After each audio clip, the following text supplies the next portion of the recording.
I'd like to call the meeting to order, please. This is Monday, July 9th. Would you please join me in the Pledge of Allegiance and invocation? Please stand. I pledge allegiance to the flag of the United States of America and to the republic for which it stands, one nation, under God, indivisible, with liberty and justice for all.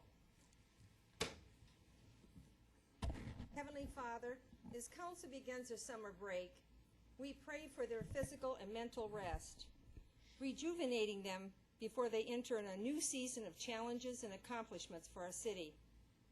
Lord, we thank you for our calling and the stewardship of our council, their leadership and their dedication to improving the quality of life for our entire community. And as our city clerk, Lynn Mulhall, moves to her retirement, we thank you, Lord, for Lynn. Her unselfish dedication has shown to our city government and the citizens. We pray for safe travel for Lynn and the family as they begin their many trips throughout the world.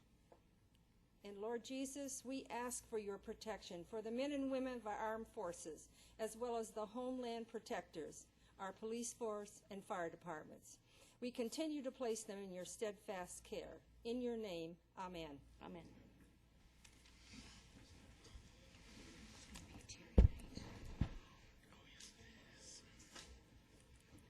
I'm going to go off course just a little bit before we start because this is the last evening our city clerk is going to be sitting at the desk to the right of us. And I just wanted to recognize Lynn. She's hired in 1997. She's been with us for 15 years and 3 months. She hails from Alaska. She's a world traveler. She's just returned from a safari in Africa. So she's adventuresome. She's studying now, I understand, to learn to ride a motorcycle, to get her license, and a diver's license. So I'm guess diving underneath the sea. Is that what we're looking at? We're going to miss you. But, you know, I'm not sad because I know that you are so excited about retirement and you and your husband have so much planned that I know your next few years are going to be a great adventures and great enjoyment. But we just wanted you to know, and we want to give you a round of applause for all the great work. You've always done it with a smile. You've cared. You've gone beyond the call of duty. You've trained some wonderful people in your department. Maureen Scott's going to take over. And we are so pleased with her, and she's going to be as capable as you were because you've trained her that way. So we can't thank you enough. So could we give a round of applause for Lynn? And Joanne has a little presentation for you. And this, of course, is not anything formal, but we just didn't want the moment to go away without this recognition. All right. And Parrish, would you come forward, please? So the mayor's always the last to know. Actually, I found out through my sources downtown, but Parrish is leaving the city also. And so he is no longer going to be the assistant to the council, but he has great opportunity for his future. He is going on to the city of Tempe. I think it's a great match. I think that you have done a very good job with council. I think about when I first came on and you came on and the programs you recruited, your youth program, the Faith Roundtable, so many. And I'm going to stop talking and I'm just going to pass it to the council to give their thank yous. And of course, you're taking all of our secrets now and giving it to Tempe, but you know, what can I say? So anybody would like to, yes, Sherry? I just want to say thank you. That's better. I just want to say thank you for all your hard work and everything you've done for the Faith Roundtable and getting us all the information we need, especially when I was new. You were very helpful in getting information. So thank you, and you will do a great, fantastic job in Tempe. Joanne? Well, Parrish, he has really been my right-hand man for a few years now, and I really appreciate all your hard work. I know that all my different crazy ideas. You would sort through and you would think, okay, what can we go with? And you would look for ways to find things to work. And we've had some great things that have come out of your hard work. And, you know, the education roundtable that we did and some of the small business workshops and just, you know, on and everything you did with Faith Base and with the Youth Commission. And I really appreciate your energy and all the time you put into things. I'll miss you. And, you know, I know that Tempe's got some great things for you, and you'll be able to really grow your own future. And I'm really proud of you for that. And since I still have the mic, I would like to say thanks to Lynn, because, you know, I don't even think I was on council yet when we did our 3-day 60-mile walk for breast cancer together. You were one of my walking buddies, and I really appreciate everything you've done for the city and your friendship. And, you know, I know you're going to go have some fun times. So best of luck to both of you. Thank you. Gary? Parrish, you've done a great job as helping me with some of my special projects. The one thing I do want to remind you of, that the Pennsylvania Railroad map that's hanging in your office belongs to me and is not to leave and go to Tempe, or I'll have to retrieve it. See, we're not going to share everything. Bill? Parrish, I've only been on council for about a year, but I know when I heard the news this afternoon, I mentioned to my daughter, who was on the Youth Commission, and she was very appreciative of the leadership that you provided to the very first Youth Commission that was formed, and was really very very moved by the fact that you were leaving. As the new council person, I know when I first came in, I sat down with Parrish and said, okay, I've never been a council person before. How do I do this? And what things do I need to do? And Parrish was very helpful in navigating the office, if you will, upstairs. So I greatly appreciate that. And I would like to extend my thanks to Lynn. Lynn was the city clerk while I was an employee here, but our paths never crossed. And it wasn't until I went into her office October of a couple of years ago and said, hey, I need papers for this. And Lynn was extremely gracious in showing me as a candidate, and I know all of the candidates, about the entire process. And I feel now like I've had a lifelong friend in Lynn and what she's done for the city and what she does as a clerk.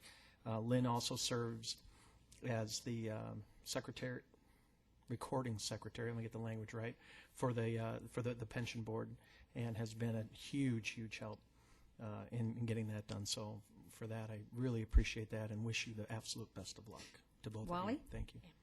Well, Parrish, this won't surprise you. I hadn't read my email. I didn't know you were leaving until just now, so I'm speechless, needless to say. You just broke me in. How can you leave me? But I do want to thank you for all you did. We've had a lot of fun times trying to reinvent the wheel here at the city, since I'm very unconventional, and I tend to look for another way to do everything for some reason. But I want to thank you. You've just been a great support, and you've really had some wonderful insight for me with not only GPAC, but with Mobile. Gosh, what'll I do without you and Mobile now? But I wish you the very best, and I'm sorry to see you go, and I hope it's something that you really want to do and that you will do very well. And if I may, to Lynn, none of us who have been candidates could ever thank Lynn enough for being so fair and kind and always in the know for every single one of us to ask any kind of a question that we needed to do. We knew that if we asked her, she would have the right answer for us and would keep us where we knew what we were doing, and sometimes that was very hard to do. But we do thank you, Lynn. We wish you the very best. I knew once that new grandbaby was born, you would start thinking about leaving, but we really want to thank you for all you've done for the city, and you'll be missed. And Maureen will do a wonderful job too, but we'll never forget you or your friendship. Joe? I'm going to also miss you, Parrish. I know when I would get a letter from a constituents and there was an issue to be resolved, I know all I had to do was forward it to you, and it got resolved. So and it always taken care of, and I appreciate that. It was taken care of timely. You got back to me, and would always tell me what had happened at that point. Only thing miss is our Rodney Dangerfield trivia back and forth, and it's not going to be the same with you being on back there. Only a few people have that kind of warped skill set that we can kind of relate to. So yeah, I know. But I'm hoping to see you, on your comedy nights one evening, maybe there at the Wigwam. I think on the 30th that you're playing. But maybe he'll get more respect there. Yeah, you'll get more respect at the Wigwam. When it comes to Lynn, a couple fond memories. I'm sure you and Sparky will keep me informed on your Griswold experiences and your travels.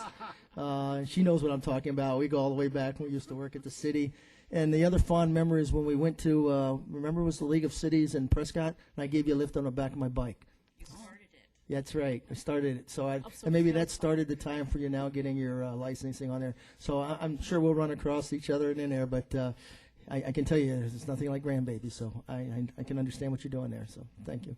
Well, I appreciate all your kind words, and it's been an honor to serve you and with you, the people of Goodyear. And you could always, Goodyear will always have a special place for me, so you could always call on me, and I'll see you around. And also, the team that's here is very talented and is going to be able to support you just as I have supported you. Thank you. So the next time we see you will be at the League, Yes, League of probably. Cities. All right. Look forward to it.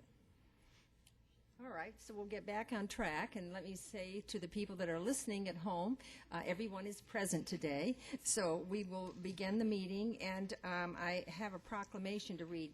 Do we have the person receiving this, or I guess not. I guess I'm just supposed to read it, so I'll read it from up here.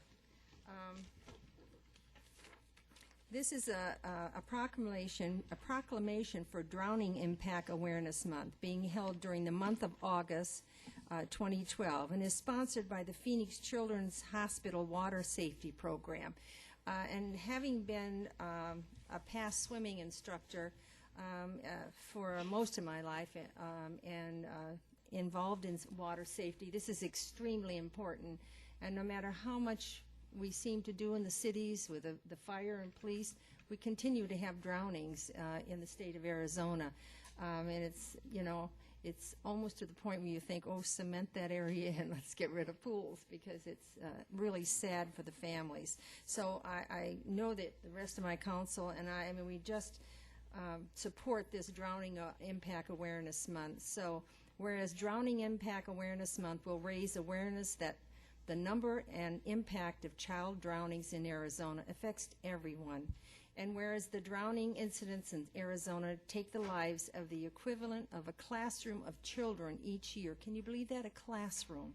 Whereas the child drowning can happen to any family, regardless of education, race, or social economic background. And whereas families can take simple steps to protect their children around water, to avoid the tragedy of unnecessary loss of life.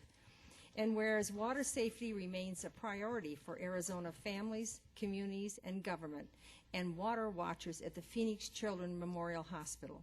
And whereas keeping children healthy and safe is a goal of water watchers at the Phoenix Children's Hospital, fire departments, and other prevention institutes in Arizona. Raising awareness will increase understanding and education of effective ways to prevent drowning. Now, therefore, be it resolved that I, Georgia Lord, Mayor of the City of Goodyear, Arizona, do hereby proclaim August 1st through the 31st, 2012, as Drowning Impact Awareness of the Month in the City of Goodyear, given under my hand in these free United States in the City of Goodyear on the 9th day of July, 2012, and to which I have fixed the seal of the City of Goodyear to be affixed and have made this proclamation public. Thank you.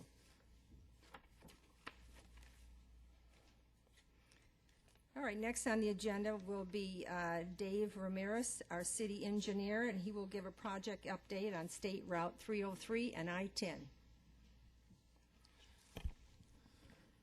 Good evening, Mayor Lord and council members. I have a PowerPoint presentation here. This evening I have a brief update regarding the Loop 303 I-10 freeway interchange project that's currently under construction.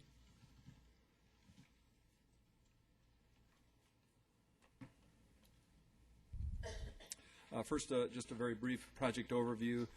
Police Construction Company is the contractor.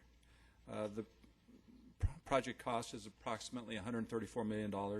They began construction in December of 2011 and are slated to complete construction in June of 2014. And there are 4 construction phases associated with the project. We're currently in construction phase 1, and we'll soon be moving into phase 2. Oops, wrong way, sorry. Phase 1, first just a brief summary of the accomplishments of phase 1. First of all, it began in December, and it's slated to be completed next month.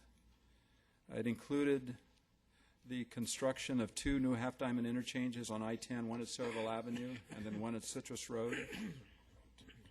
Also, street improvements on Thomas Road between the Loop 303 and Cotton Lane, and Cotton Lane between Thomas Road and McDowell.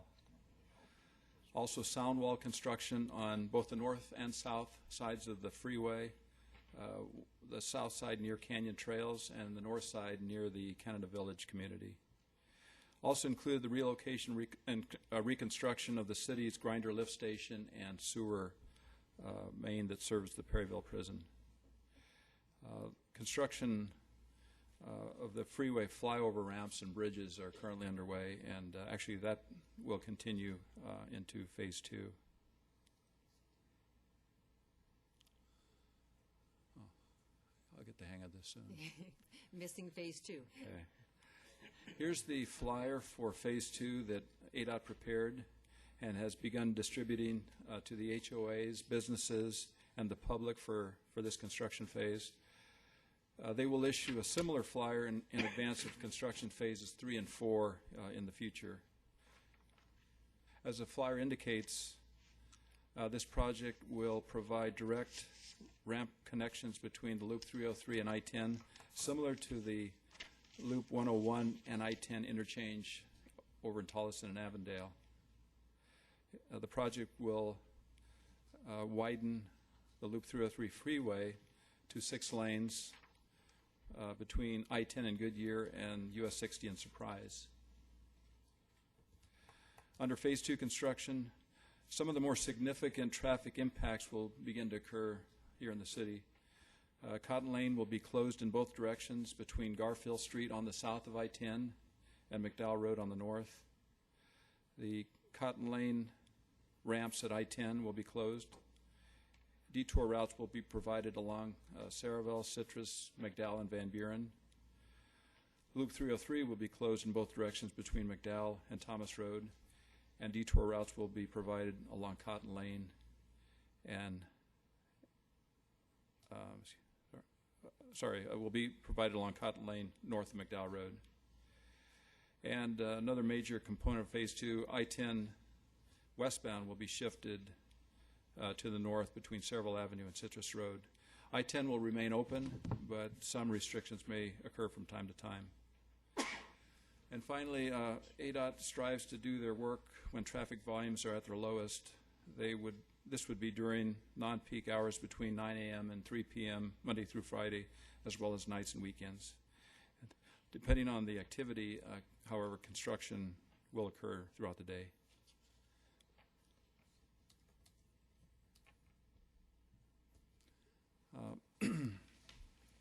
ADOT has implemented a comprehensive public outreach plan.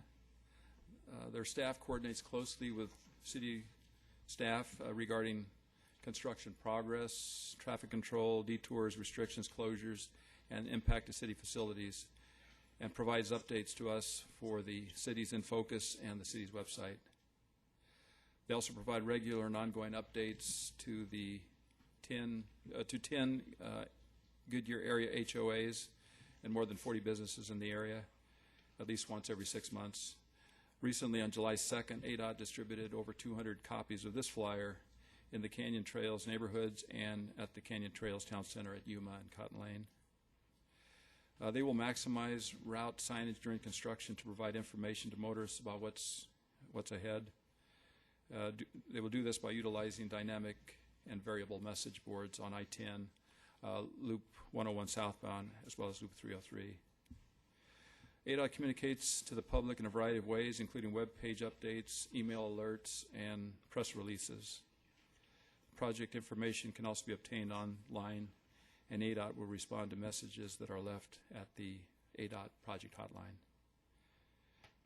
Recently, ADOT has added what they call virtual drive to their project website, which allows one to experience the drive virtually, or see what the completed Loop 303 I-10 will look like. It's available at their website, azdot.gov/Loop303. And finally, City of Goodyear includes information regarding traffic closures and restrictions on our webpage at goodyearaz.gov. Oops, too far. I guess the next update, next scheduled update would be sometime in the spring of 2013. That would be at the conclusion of Phase 2 construction and just prior to the beginning of Phase 3 construction. I'll be back here again. Great. So be happy to answer any questions Thank you. you may have. Questions? Councilman Stipp? Dave, I should know, but I don't, because I get my news online. What, this goes from 10 to Thomas, and I know the next several segments are coming online after that. You're not even talking about anything that goes north of Thomas when you talk about Phase 3, is that correct? Mayor, Lord, Council Member Stipp, that's correct. But I can give you a brief update. This project goes as far north as Thomas. The next stage will be Thomas to just north of Camelback, which is also in Goodyear. That contract's been awarded by ADOT to Ames Construction. They've received their notice to proceed. They're in the process of mobilizing. We'll begin to see more activity on site, probably beginning in August. Okay, so we're actually going to see the start of that. Yes. And then there's another contract that is yet to be bid from that point, just north of Camelback, up to close to Peoria.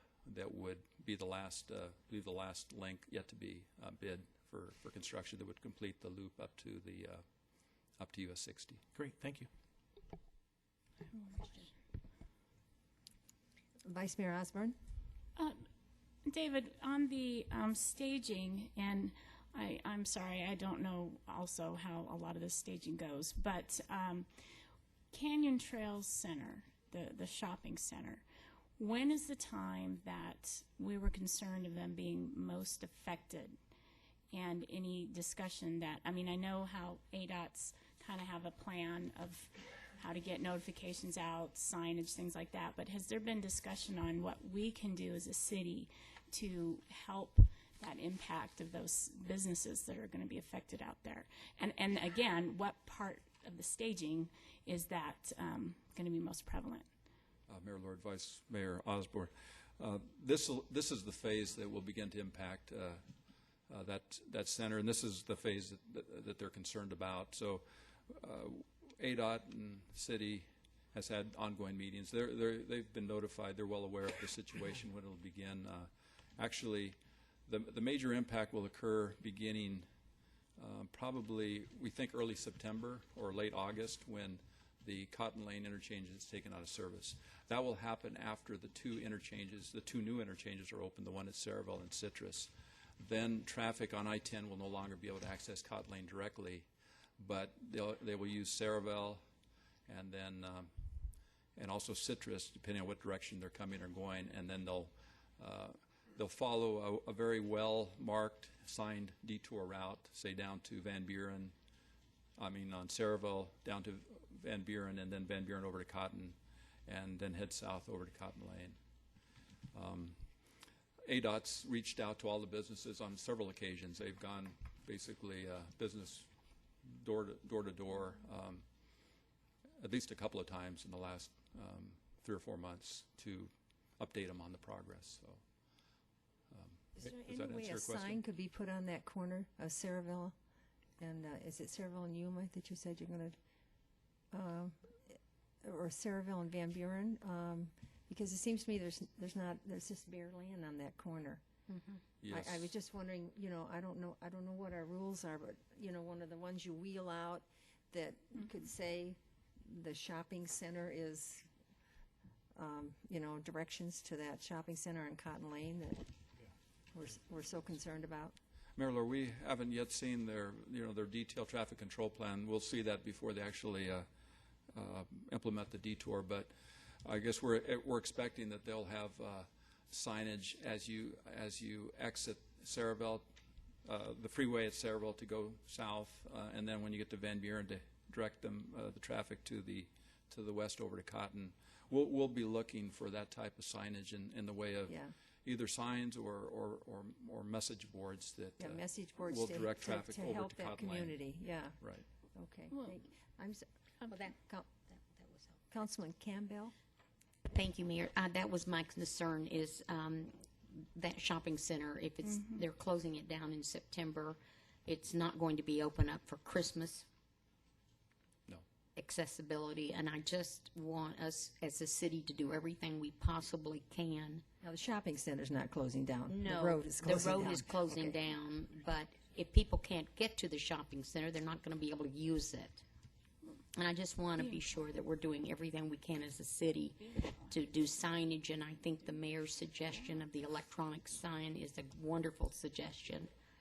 And appreciate anything you can do so that our staff stays on top of that to help those folks out there. We will do so. Thank you. Councilman Gelzer?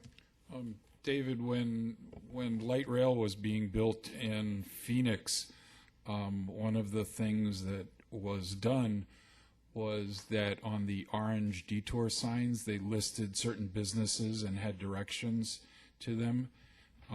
If ADOT is not responsive to, especially Canyon Trail Center at the new exit, then I think the city of Goodyear should at least have some kind of one of those orange signs that we can post direction for, because we can always repaint it when we're done with that. But let's look at that suggestion. We want to be business friendly during this construction period, and any way that I concur with my fellow council people, but I want to explicitly say, make sure that people know how to get to Canyon Trail Center. And Vice Mayor Osborne? And that was my whole point of what can we do to be proactive as the city itself, because that is going to be a huge impact. And just as we saw the impacts on Dysart, Estrella, Litchfield of the businesses when the 10 was being widened, and those were that was just 30 days. But this is a long time, and I really think that we need to put our thinking caps on. And good idea, Gary. Just things like that. What can we do to help during this time? So. Appreciate it. Mayor, Lord, council members, very good comments tonight. We're going to be reviewing their traffic control plan very carefully. We're going to try to have them apply as much signage and notification as we can, and then based on that, we'll decide or see if we maybe need to go further than that by the city. Great. Any other questions? No. Thank you very much for the presentation. All right, now it's time for citizens who would like to address the City Council on any non-agenda item. And I have 2 speaker cards here. Are there any other speaker cards? No, and those are for a different item. There are no speaker cards for non-agenda items. Oh, okay. All right. Thank you very much. All right, then we'll go right to the consent agenda. I would like to ask the city clerk to read the consent agenda, item A through I, by title only, please. Item A, approve draft minutes of a regular meeting and a special meeting held on June 25th, 2012. Item B, approve a request from David Henry representing Blazing Wings, Inc. for a new Series 12 liquor license number 120-79155 for Buffalo Wild Wings Grill and Bar located at 13311 West McDowell Road, generally located on the southwest corner of McDowell Road and Dysart Road.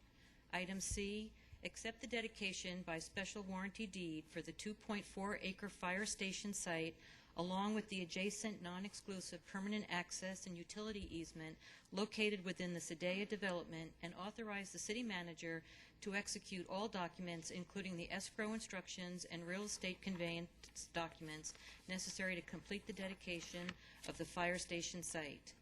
Item D, approve the preliminary plat for Estrella Phase 1, parcels 12.37, 12.39, 12.40, and 12.41, generally located east of Estrella Parkway from the planned extension of Elliott Road on the north to the intersection of Estrella Parkway and San Miguel on the south, subject to stipulations. Item E, approve the preliminary plat for Estrella Golf Village Parcel 5.3, generally located along the east side of West Star Drive, south of San Miguel Drive, within the Estrella Golf Village final pad, subdividing 22.3 acres into 78 single-family lots, subject to stipulations. Item F, adopt ordinance 12-1264, amending the Goodyear City Code by deleting Article 8-2, transient lodging, dining, and beverage tax in its entirety, and providing an effective date. Item G, adopt Resolution 12-1493, authorizing the execution of the First Amendment to the Intergovernmental Agreement between the City of Goodyear and the United States Bureau of Reclamation to continue the Wetlands Concentrate Management Treatment Project, and authorizing the city manager to execute all documents related thereto. Item H, adopt Resolution 12-1495, authorizing the city manager to execute a contract with Floresco Lighting Sign Maintenance Corporation to provide streetlight maintenance and construction services for city-owned streetlights in the city of Goodyear, and authorizing the city manager to terminate the existing streetlight maintenance and construction agreement with APS concurrent with execution of streetlight maintenance contract with Floresco. Item I, appoint Justin Hughes as police personnel representative to the Police Public Safety Personnel Retirement Board for a 4-year term ending July 9, 2016. Thank you very much. Does anyone from the public wish to remove an item from the consent agenda? Does anyone on council wish to remove an item from consent agenda? Is this removed or questioned? I have a couple of questions on the item B, which is the Buffalo Wild Wings. Could we just, rather than pull it, do you That's think? fine. Okay. That's fine. Who would like to come up? Who's speaking on that if we have a question? Maureen. I really like the applicant to come up and talk to us so I can find out who you are. Is the applicant here? Is the applicant here? Or the representative? Here he comes. That's We fine. appreciate this. Thank you.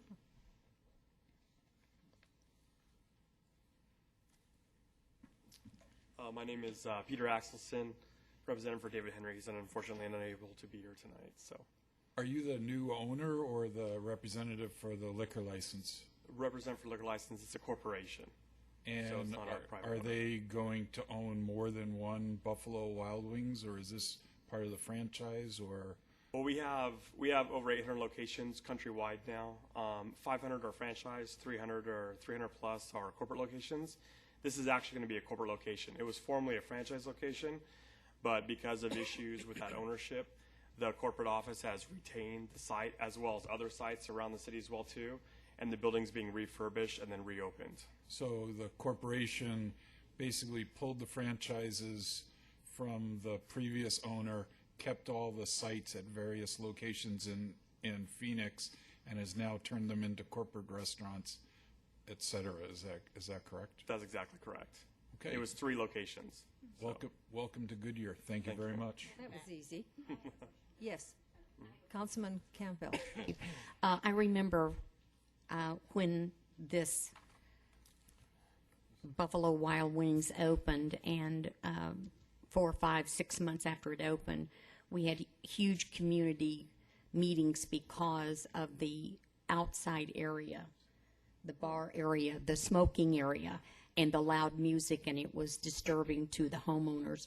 I know this has nothing to do with your liquor license, but I don't know if you were aware that was a problem with the previous owner, and I'm hoping that while you are most welcome to use your patio, that you all will keep the noise level somewhat down and be good neighbors, because you do have homes across the street from you. And do you remember that, Mayor? Yes, I do. I want them to be nice to you too. So I just wanted to bring that up.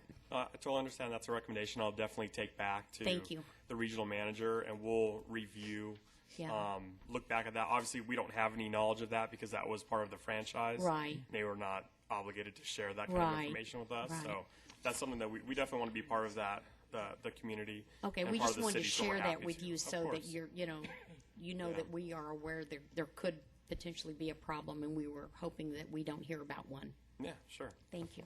Councilman Pasillo? I'll wait till you go to a different one. I have a different one other than B. Oh, Okay. you do have another one. Thank you. Okay, I think you. Welcome that's to the Goodyear. last. Thank you very much for coming up. We appreciate it. Thank you. You're welcome. Okay. What's the other item? H. H. H.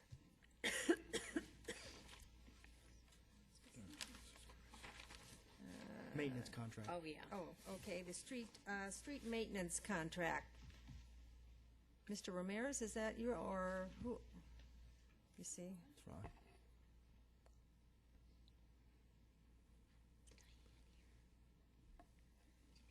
Thank you. Councilman Mazzillo, you go. What is it? First of all, I want to appreciate this one moving forward. I know we had some discussions on this up here on the dais on looking at ways to save some money. And could you kind of give a little overview of how this came about? Because we had our agreement with APS, and now that contract is being terminated, and we're going with a new company. What you expect to get out of that? Honorable Mayor, members of council, over the past year, what we did is I was tasked to travel around to other cities, look at ways that we can improve our efficiencies, and both in traffic signals and street lighting. A lot of the other cities were contracting with private vendors, and they were saving virtually about half of what they were paying their APS contract. We're trying to get two things out of this contract: not only save money so we can use that money to take care of some other issues that we've deferred due to budget constraints, but we wanted to improve the customer service. And one way we're improving the customer service is response time. Response time will definitely improve in the maintenance area and in knockdowns. We limited that to 14 days. Also, the way we monitor it, right now when we report a streetlight to APS, it's gone. We don't see it anymore. The only way we can find out whether that project is done or not is we have to physically drive to that site and inspect it again. We're working with a partnership with Foresco. They have an interactive website work site there. I can look at every streetlight that I've reported, see the status, and if someone calls in a customer, I can let them know where it's at. That was the biggest thing. We just wanted to improve the customer service with our people. What's that timeline going from to streetlights out? Because I know there was some problems. It took quite a while sometimes to get a streetlight replaced. It was mainly the knockdowns. Some of the knockdowns were taking almost 6 months to get repaired. I guess That's an you accident, need to right? Yeah. explain Accident. to people. Oh, Yes. accidents, okay. When a car knocks down a kind of pole, knockdown. it took us quite a while to get those done. Regular maintenance, such as bulbs, lenses, things of that, we're between 5 and 7 days, and we hope Okay. to improve that, and back that up within less than a week. So what's the new contract? What's the matrix for the new contract? The new contract for the maintenance, we're reducing our cost from $2 per pole down to $1.03.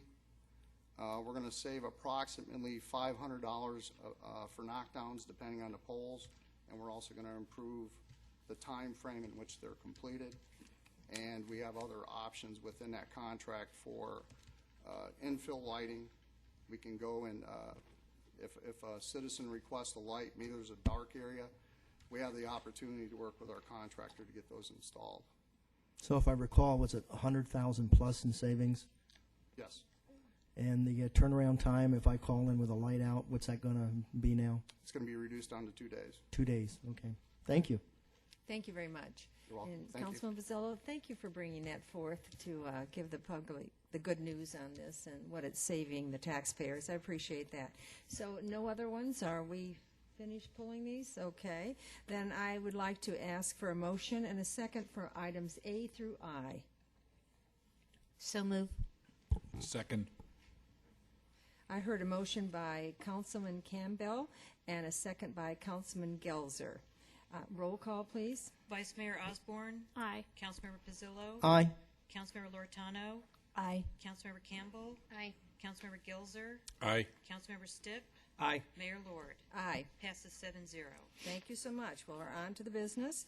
Item A is appointment of an alternate to fulfill the unexpired term on the Arts and Cultural Commission. Diane Cripes, Public Arts Specialist, to present. Good evening, Mayor and members of Council. Based on Goodyear City Code, when there is a vacancy on the Arts and Culture Commission, the alternate is asked to be, staff asks that the alternate be appointed. Jennifer Urbaszewski Grano has moved out of state, and Brian Driscoll is the alternate. Brian was appointed alternate January 9th of 2012. He would be fulfilling the term of Jennifer, which is through December 31st of 2013. He is then eligible to be approved for 2 full terms. Well, that's wonderful. We appreciate that. Are there any speaker cards on this? No, there are not. Okay, thank you. Would anybody from the audience like to speak? Okay. Then I would like to ask for a motion to appoint Brian Driscoll to the Art Commissions to fulfill the unexpired term ending December 31st, 2013. Do I hear a motion? So moved. Second. I heard a councilman, who gave this? Stipp, thank you. And a second by Vice Mayor Osborne. Open for council discussion. Well, I just appreciate, I'm going to discuss it, I just appreciate that he's taking the role. I see that we have some other people that may be leaving the Art Council, and so we certainly, appreciate that, his contribution to do this, because we're finding it's a very important economic component of our city. And all the studies continually come out, and you see them several times a year come out on the importance of cultures in cities and developing your city. So we certainly appreciate it. So all in favor, say aye. Aye. Aye. Opposed? Ayes have it. And now would you come forth while the city clerk administers the oath of loyalty?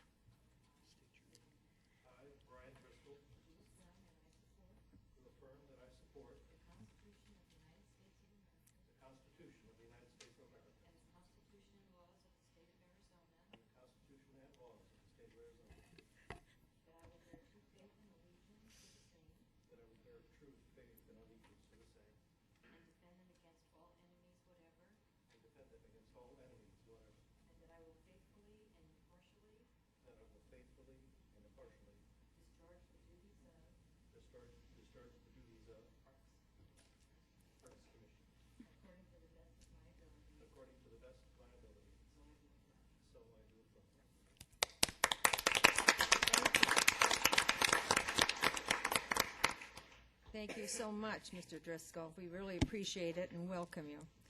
We're going to item B.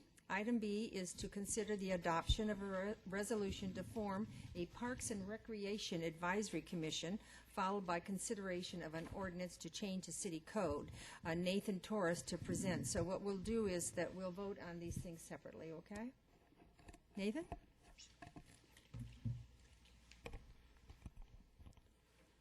Good evening, Mayor and Council.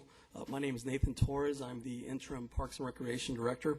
We're excited to recommend adoption of a resolution and ordinance that will allow for the creation of a Parks and Recreation Advisory Commission.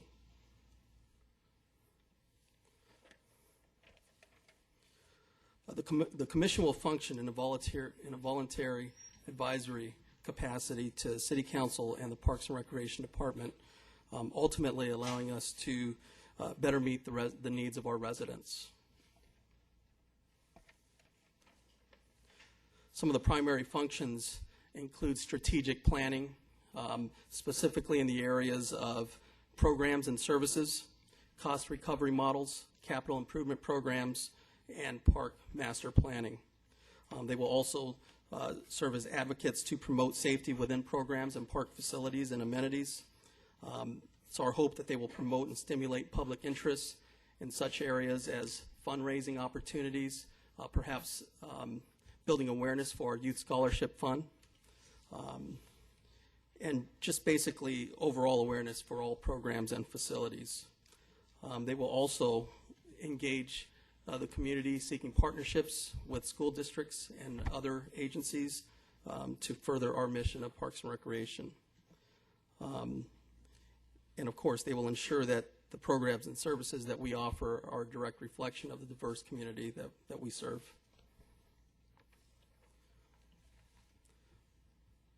Some of the benefits include community engagement. We all know good things happen when we engage the community. Prime example of this concept is our Adopt a Parks program. Also our more than 300 ballpark volunteers, as well as our more than 100 volunteer youth sport coaches. These people are not only ambassadors for the Parks and Recreation Department, but also for the city as a whole.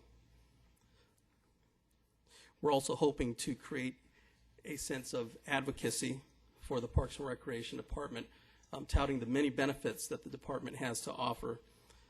Parks and Recreation provides avenues for people to experience purpose, pleasure, health, and well-being. And of course, we are the Department of Fun. Parks and Recreation creates community by providing opportunities to interact with fellow members, or fellow neighbors and families. Parks and Recreation also has environmental benefits by providing vital green space in a fast-developing Goodyear landscape, as well as enhances the desirability of our city as a whole. And of course, Parks and Recreation also has economic benefits as well. They're not just expenditures on a paper, there are true economic benefits. Comprehensive Parks and Recreation programs not only help in the retention of local residents and businesses, but they also help to attract the same. Another good example of how the benefits of Parks and Recreation can have on the economics of a city is the Parks and Recreation Department just recently wrapped up hosting a large USA baseball national tournament, in which for the past 2 weeks we accommodated nearly 72 teams, and that resulted in well over 1,000 room nights in the local area. And in talking with the restaurants in the community, they also saw an impact in their breakfast, lunch, and dinner times as well. So there are true benefits to Parks and Recreation. It is our hope to use this commission as a vehicle for advocating the many benefits that Parks and Recreation has to offer. The membership itself will consist of 9 commissioners. 7 will be residents from the community. Initially, we will have, for the startup, there will be 3 that will be assigned to 2-year terms, and 4 will be assigned to 4-year terms. And then that group will be complemented with a member of the Youth Commission and a member of the Planning and Zoning Commission. Each of these members will serve 1-year terms. And of course, it's important to note that selection, retention, and the means for recruitment and reviewing applications will all be in line with the policies and procedures currently approved by Council regarding boards and commissions. In addition to that, the city manager or designee will act as an ex officio members in a non-voting capacity, and the Parks and Recreation director will also serve as the point of contact for the commission. In terms of timeline, July 16th through August 17th, we plan to advertise for applicants. We plan to do this with a few different facets. Of course, we will post publicly through the city clerk's office. We will work with the communications office to establish notification on the website as well as press releases. We also plan on e-blasting our more than 8,000 members on our recreation database. We plan to use the community park marquee as well. And most importantly, we plan to utilize our existing partnerships as a way to recruit members. This is a partnership such as the YMCA, Goodyear, Arizona in Action, the Southwest Valley Chamber of Commerce, and the many sports organizations that we deal with, including the Rec Roundtable. And with that, I will answer any questions. Are there any questions? Yes. Nathan, will this supersede the Recreation Roundtable, and will basically this is going to be a more official commission? Mayor, Councilmember Gelzer, you're exactly correct. This will basically be a parent organization to all other existing boards within the department. So you are correct. Great, great. Councilman Stipp? Eddie or Laney, can we put the PowerPoint back up? Can you go back, I think, to the timeline slide? We're laughing because we're on the appointment committee. Is there a reason that we're on this really aggressive timeline? The goal is to get the commission in place so that they can partake in the upcoming Parks Master Plan, which is a very critical piece to our department. Okay. And the timing of the Parks Master Plan, is that running parallel with the general plan? Here's where I'm going, is do we have a little... Can I interrupt this, because I have technically kind of done, not yeah, I added know on. what you- So let's, if you mind, you're going to be I'll make up a here motion for both of to- them. So first of all, before we get any more discussion, I need a motion to adopt Resolution 12-1494, declaring as a public record the certain documents filed with the city clerk titled Amendment to the Chapter 3 of the Goodyear City Code, Article 312, Parks and Recreation Advisory. And you read it well. I thought so. I So thought moved. you'd love me taking your place. I gave you a little vacation. So I need a motion, So please. moved. Second. All right, I heard a motion from Councilman Stipp and a second from Councilwoman Loretano. All right, now you can go back to your discussion. Okay. So is there a greater sense of urgency to have this done before the general plan commission, the general plan committee is seated? That they have to, or do they have to be done at exactly the same time, or can this be done slightly later? I can take that one. I think what we were trying to do was begin the Parks Master Plan at the time that we began the general plan, as well as the transportation plan, so that we had opportunities for, in particular, the Parks and Recreation Master Plan to interface with the transportation plan, since there would be a recreational trails component. Now, as you know, we do have flexibility because the general plan is expected to take longer than the Parks Master Plan, as well as the transportation plan.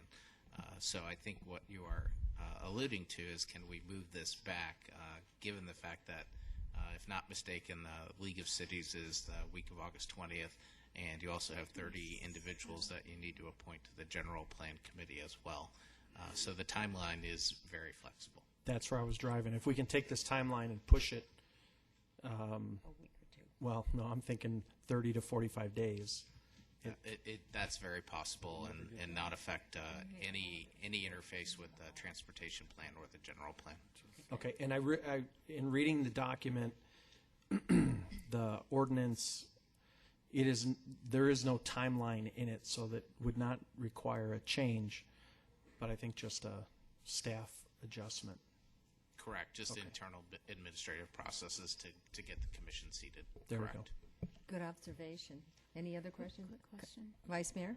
Just to follow up, I'm excited that we're having this commission. I think it's wonderful. But a follow up to what Mr. Gelzer had asked regarding the recreational roundtable. I guess I saw, it's been a long time since I've seen what they have done, but I guess I thought their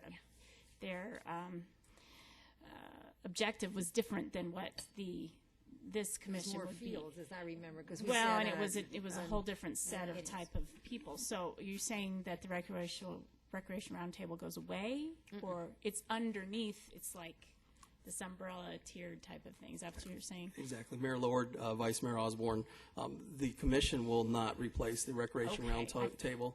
The Recreation Roundtable will continue to function in its capacity to basically oversee our field allocation. Okay, fine. I didn't follow you when you were answering that. Thank you. Sorry. Any other questions? Yeah. Well, mine's Councilman not a Campbell. question. I'd like to just say, for 12 years, I've worked to try to get a Parks and Recreation Advisory Council in this city. One of the things that I looked for when my husband and I moved here was a park and the condition of the parks in this city as well as a library, because it is a very important quality of life issue. And I have begged to get this advisory commission going, but more than anything, I begged to get us a separate park and recreation department, because when I moved here, it was under Public Works, and was not a standalone. So we've come a remarkable long way, and I envision this advisory committee doing the work that we want them to do, to put the priority of our quality of life issues and identify areas where we need more parks and what they want in them. And I'm just so excited, and I want to thank you, Nathan, and especially you, Mike, because I know how hard you worked. You had the same vision I did when you came on board, and I just want to thank you for that. Any other questions? I'm going to go again out of order because, of course, I didn't ask if there's anyone in the audience would like to speak on this subject, and I'm going to give you that opportunity now. Is there anybody in the audience who would like to speak? And we don't have any cards on that. Well, thank you very much. So with that, I've already done a motion on this, right? And I've already done a second on it. So and I've read the resolution for you, so I guess we're ready at the time to ask the roll call vote, please. Councilmember Pizzillo? Aye. Councilmember Loretano? Aye. Councilmember Campbell? Aye. Councilmember Gilzer? Aye. Councilmember Stipp? Aye. Vice Mayor Osborne? Aye. Mayor Lord? Aye. Passes 7-0. Okay, now we're going to ask for the presentation on item 2. Are there any speaker cards on No. this? All right. Would anybody from the audience like to speak? No. Then I would like to ask the city clerk to please read the resolution 12-1494 by title only. No, 12.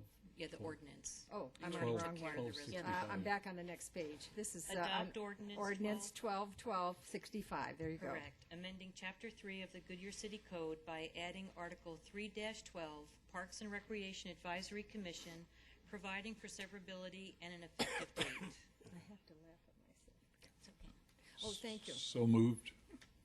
I heard Second. a motion by Councilman Gelzer and a second by Vice Mayor Osborne. Open for council discussion? No discussion? Oh, no, we've Unusual. already discussed I'll it. ask the city clerk for roll call, please. Councilmember Loretano? Aye. Councilmember Campbell? Aye. Councilmember Gilzer? Aye. Councilmember Stipp? Aye. Vice Mayor Osborne? Aye. Councilmember Pizzillo? Aye. Mayor Lord? Aye. Passes 7-0. Great. Let's go to item C, to consider a special use permit for a bingo hall at Australia Crossings Business Park. Joe Schmidt, planning manager, will present. Joe?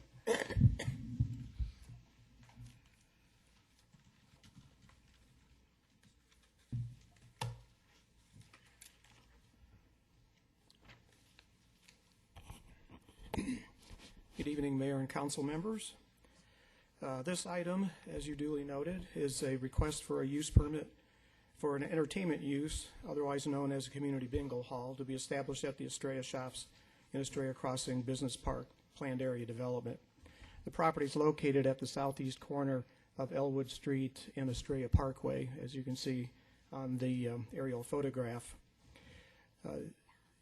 If you have a feeling of deja vu, it's because we've talked about this before on a couple of occasions. The Rotary clubs, the White Tanks Rotary Club as well as the Buckeye Rotary Club, have been working on trying to establish a community bingo site in the community for some time now. And they've run into difficulties with parking issues, primarily in some of the other locations that they were unable to resolve and come to terms with. So they chanced upon this site, which fortunately for them was overbuilt with parking when the first phase of construction occurred, so parking is not an issue at this location, partially because of the overbuilding of the parking when the use was business was established, and also due to perhaps a little higher than normal vacancy rate, which hopefully the introduction of this use at that location will help address. The property is owned by Tall Development, and they'll be leasing about 7,150 square feet to the bingo use. They'll be operating every day of the week in an evening session, and then in addition they'll have afternoon sessions that are be held from 2 to 5:30 on Saturday and Sunday. During the review of this, we identified a couple of issues. One, which, as I noted, typically was parking, but in this site was less of an issue. We included a stipulation that the owner acknowledged that parking will have to be potentially addressed when the site is further developed, and that acknowledgement will be no problem at this point. And then also there was a concern cited by the Phoenix Goodyear Airport, who typically has concerns about assembly occupancies when it's within a certain distance of the airport. They worry not so much in this instance about accident potential, but as noise disruption. And so we included a stipulation that the applicants acknowledge that if there is a perceived noise problem relative to the airport, it'll be their responsibility to mitigate it rather than the airport. So the Planning and Zoning Commission conducted a public hearing at their regular meeting in June, and have recommended approval of this, along with staff recommendation for approval, subject to the 3 stipulations that are listed in your agenda packet. And with that, I conclude my presentation and stand for any questions you might have. Great, thank you. Are there any speaker cards? No. All right. Would anyone from the audience like to speak on this? I would note that the applicant, Representative Mr. Vince Evans, is here. He might like to. Would he like to speak? No, probably not. You're winning. Don't come up. He's winning. Don't come up. That's what I used to say on Planning Commission. Mayor Lordan and Commissioners, Council members, I guess I would like to say 2 things about Community Bingo. First of all, Community Bingo is here to provide entertainment to the area and everybody in the West Valley area, because there are no bingo operations in the West Valley. The second thing is, what really started this whole thing was we were trying to find ways to raise money for nonprofits, and Community Bingo is a great vehicle to bring money in and pay it out to nonprofits. So that's an ongoing issue that we will do hopefully for years and years here in the West Valley. So that's the real reason why we're having Community Bingo. Thank you. Well, thank you for that explanation. Thank you for coming forth. We're looking forward to voting on this. I would like to ask a motion then, since there's no other speakers, to conditionally approve the request for the use permit from Tall Development and White Tanks and Buckeye Rotary Club. And I guess I need to read this whole thing, don't I?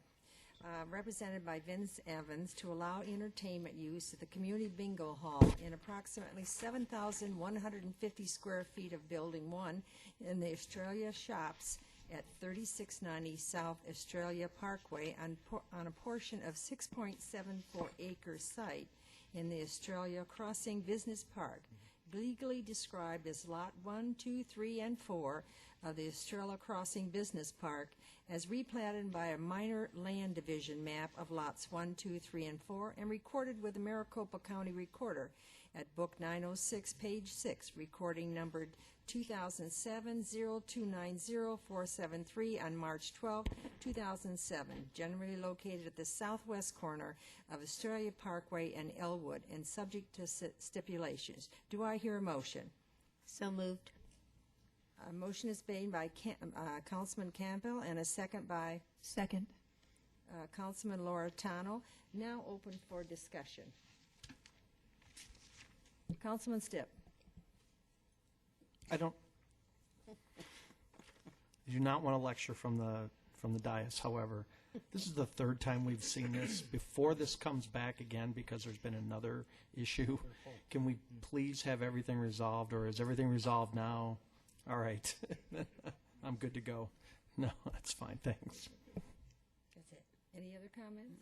Well, I think it's a great venue for right there. You've got, look at all the things that can happen. You got a beauty shop, right? That's right. You want to go early, get your hair done before you go. They've got a great pizza place, and they've got a pet store that has organic pet food that you can get for your pet. What am I missing? I mean, I just think this is going to bring people in. What is it? New wine bar. Oh, a new wine bar is in there too? Wine bar. Wow. Whoa, that adds adds another dimension to it, doesn't it? So I really think this is really becoming quite a community there. So I'm looking forward to it, and truly, this is in all sincerity, that it's going to increase the number of people that stop at that shopping center. So I'm pleased. So let's put it up for vote. So all in favor, say aye. Aye. Aye. Opposed? The ayes have it. Thank you very much. Okay, we'll go to item D. We will now have a public hearing to consider the two bingo. Did I do them both now? Did I do this right? Did I get Buckeye in? I got everything? Okay, yeah, that's what I just had a feeling like I missed somebody, and I think I did. So let's go to Buckeye. We have to get that one in, right?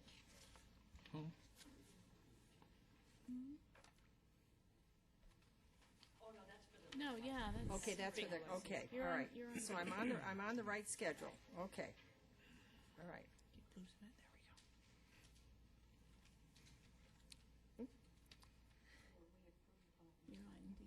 I'm on D. We're on D. You're going to open the public hearing. I've lost my paperwork. This happens to me quite often, doesn't it? Okay, so we're in the public meeting, so I will open the public hearing, and Maureen Scott will present. Maureen, thank you, guys. Appreciate the help.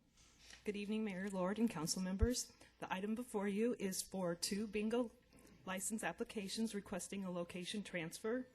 Council first approved the bingo license for the White Tanks Rotary Club on July 11, 2011 at 15661 West Roosevelt Street. Due to not being able to come to terms on the lease agreement, council approved a change of location in January of 2012 to 319 North Litchfield Road. That same night, council also approved a second bingo license request from Buckeye Rotary Club for that same location. And due to not being able to work out terms with the lease at 319 North Litchfield Road, both Rotary Clubs are requesting another change of location to 3690 South Estrella Parkway. And staff is recommending approval of the location change for the White Tanks Rotary Club and the Buckeye Rotary Club. And that concludes my presentation. Thank you, Maureen. Are there any speaker cards on this? Okay. Is there anybody from the audience that'd like to speak? Pardon me?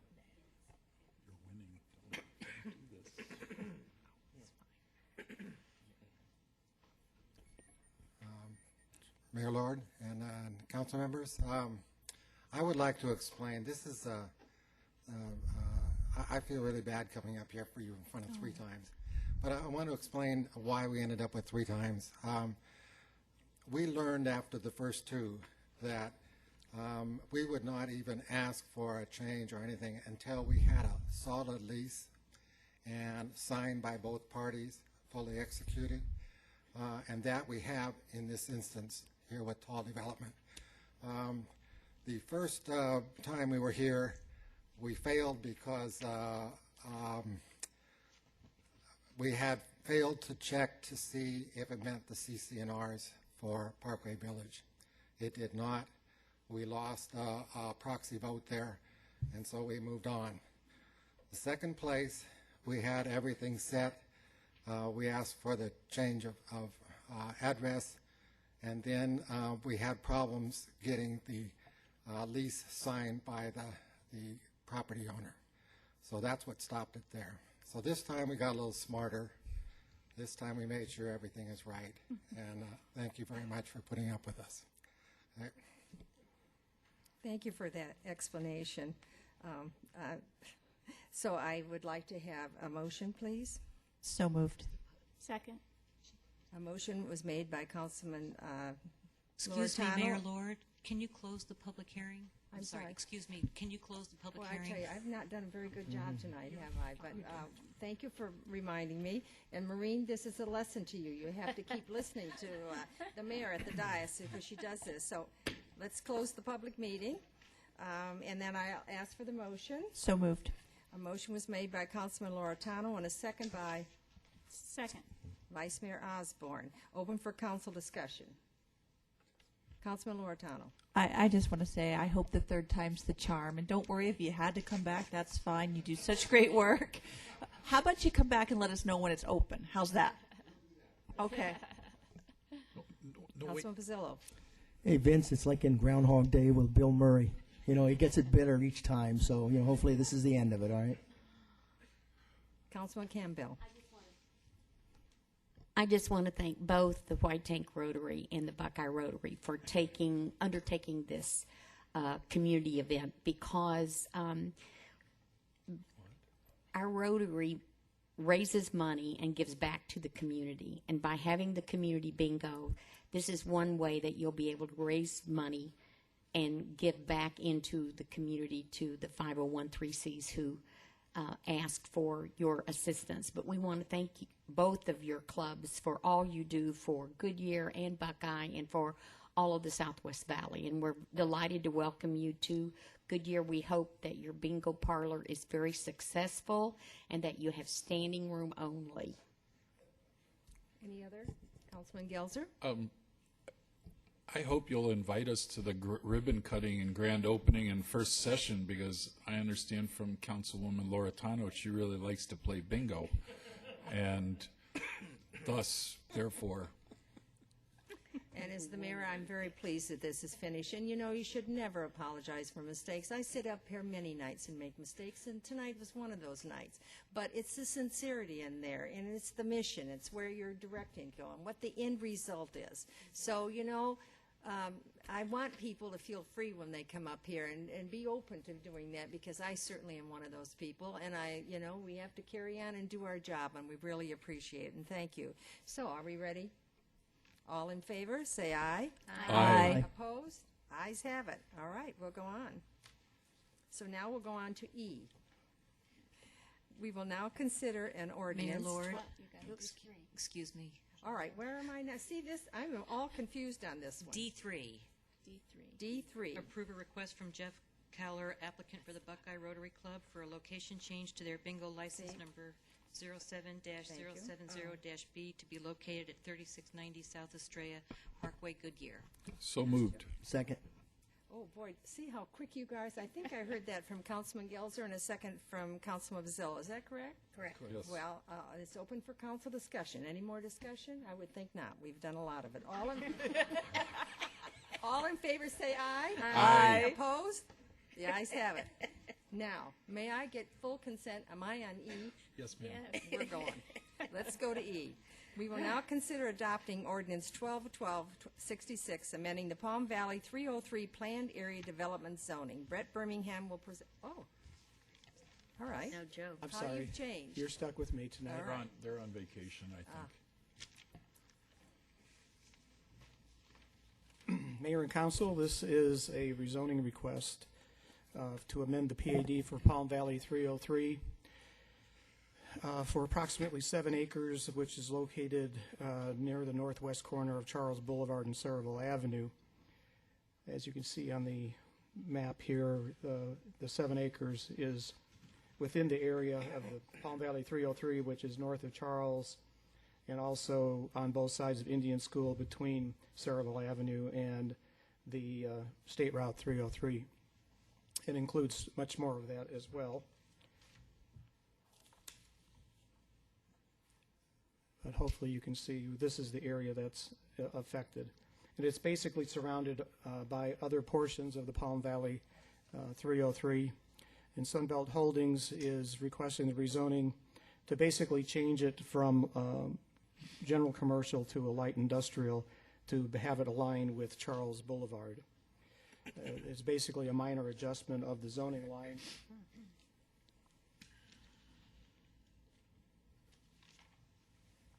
Which will eventually lead to a platting of the property in this manner, which a preliminary plat's been submitted and is currently going through the process. And you'll see on a future council agenda when it's ready to come forward. The applicant has noted that there's interest in development of this property, and it would be more consistent to develop it with industrial use on that portion rather than the general commercial. In order to accommodate Sunbelt's development time frame, we went through an alternate citizen review process. We sent notice to all property owners within 500 feet, posted notice in the newspaper, and then held a public hearing before the Planning and Zoning Commission. There were no objections raised at the Planning and Zoning Commission, and the Commission recommended approval of the rezoning as it's contained now within ordinance 1266. That was a little bit of a tongue twister. Which recommends approval of that, changing that portion from C2 to light industrial I1, and subject to the stipulations contained within the ordinance. So with that, I'll conclude my presentation and stand for any questions. Thank you. Are there any speaker cards? No. Would anybody from the audience like to speak?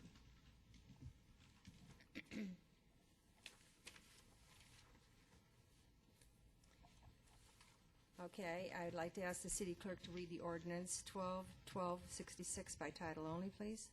Adopt ordinance 12-1266, amending the Palm Valley 303 Planned Area Development Zoning as conditionally approved by ordinance number 07-1097 and as amended by ordinance number 11-1243 by amending the Palm Valley 303 Final Pad Development Plan dated November 28, 2007, as amended, to adjust the boundaries of phases 2 and 3 and conditionally rezoning approximately 7.1 acres generally located at the northwest corner of Charles Boulevard and Saraville Avenue from PAD General Commercial District C2 to PAD Light Industrial District I1, adopting supplementary zoning map number 12-01A, providing for severability and providing for an effective date. Thank you very much. Could I have a motion, please? So moved. Second. I heard a motion from Councilman Campbell and a second by Councilman Stipp. Open for council discussion. Discussion? None? Yes? I just want to say this is a very good move. This will help market this piece of property, and it makes it more in line with the layout, the street infrastructure that the applicant has proposed. So this is a good piece of work, Joe. Yeah. Was this part of the 16, the MOUs with, is this part of that? Nope. No, ma'am. No, Madam this is Mayor, 303. this is This is over separate in that from area. that. Oh, okay. All right. Up by Dick's. Oh, by Dick's. Okay. All right. Okay. Since there's no more discussion, I'll ask for the clerk to do a roll call, please. Councilmember Campbell? Aye. Councilmember Gilzer? Aye. Councilmember Stipp? Aye. Vice Mayor Osborne? Aye. Councilmember Pizzillo? Aye. Councilmember Loretano? Aye. Mayor Lord? Aye. Passes 7-0. We'll go to number F, 124818. We will now consider adopting the ordinance setting the property tax levies for FY 2012-13. Terry Canada to present. Good evening, Mayor and Council. We're here before you tonight to pass an ordinance to adopt the property tax levy for fiscal year 12-13. Once again, this was a budget calendar that we followed. I'd just like you to know that the adoption of this ordinance is an administrative step and the final step in the budget process for fiscal year 12-13. We did hold a public hearing on June 25th. We did not receive any comments on both the final budget and the property tax rate. Here, again, these slides, I have like 4 or 5, nothing new, same information. We have 4 or 3 years history here, and you can see to the far right the fiscal year 13 proposed rate, both primary and secondary. This is the levy comparative year over year from fiscal year 12. We are still experiencing declining property values. And the levy is down a bit from the prior year. So what does this mean to everybody? The median home value, again, like I had stated, has declined from fiscal year 12 to 13 relative to average taxpayer. With the rate increase, it would be about a differential of about $6 to their tax bill.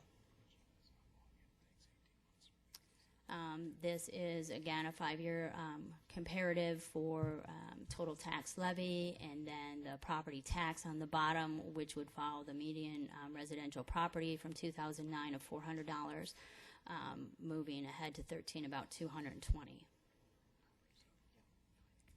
And with that brief presentation, I'll answer any questions you may have on adoption of the property tax levy for fiscal year 12-13. Thank you. Are there any speaker cards? Would anybody from the audience like to speak? I'll ask the city clerk to read the ordinance 1263 by title only, please. Adopt ordinance 12-1263, levying upon the assessed valuation of the property within the city of Goodyear, subject to primary and secondary taxation, a certain sum upon each $100 of valuation sufficient to raise the amounts estimated to be required in the annual budget for the purpose of paying for various expenses, to raise the amount estimated to be received from other sources of revenues, providing funds for various bond redemptions for the purpose of paying principal and interest upon bonded indebtedness, all for fiscal year ending the 30th day of June 2013. Thank you very much. Could I have a motion and a second, please? So moved. Second. I hear a motion from Councilman Gelser and a second from Councilman Loretano. Open for this council discussion. Councilman Pizzello? Just real quick, Terry, could you pull the slide back to where the rate is? We had the rates for the three years. Hopefully my voice will hold up. Slide 3, please. Oops. Thought he was going to do. Keep going. Right there. Just one thing I want to note, if you notice in fiscal year 10, rate of $1.60, and if I'm reading the COAC correct, and then the rate of $1.77 fiscal year 13, the total levy or total tax we've collected from the $1.60, which was $14.9 million, till fiscal year 12-13, which is $10.7 million, has dropped over $4 million. So even though you see a rate going up 17 cents, the actual tax that we've levied or collected totally has dropped about 28%. So I think that's important to note, because it's not by accident that's dropped. It's not just assessed valuations.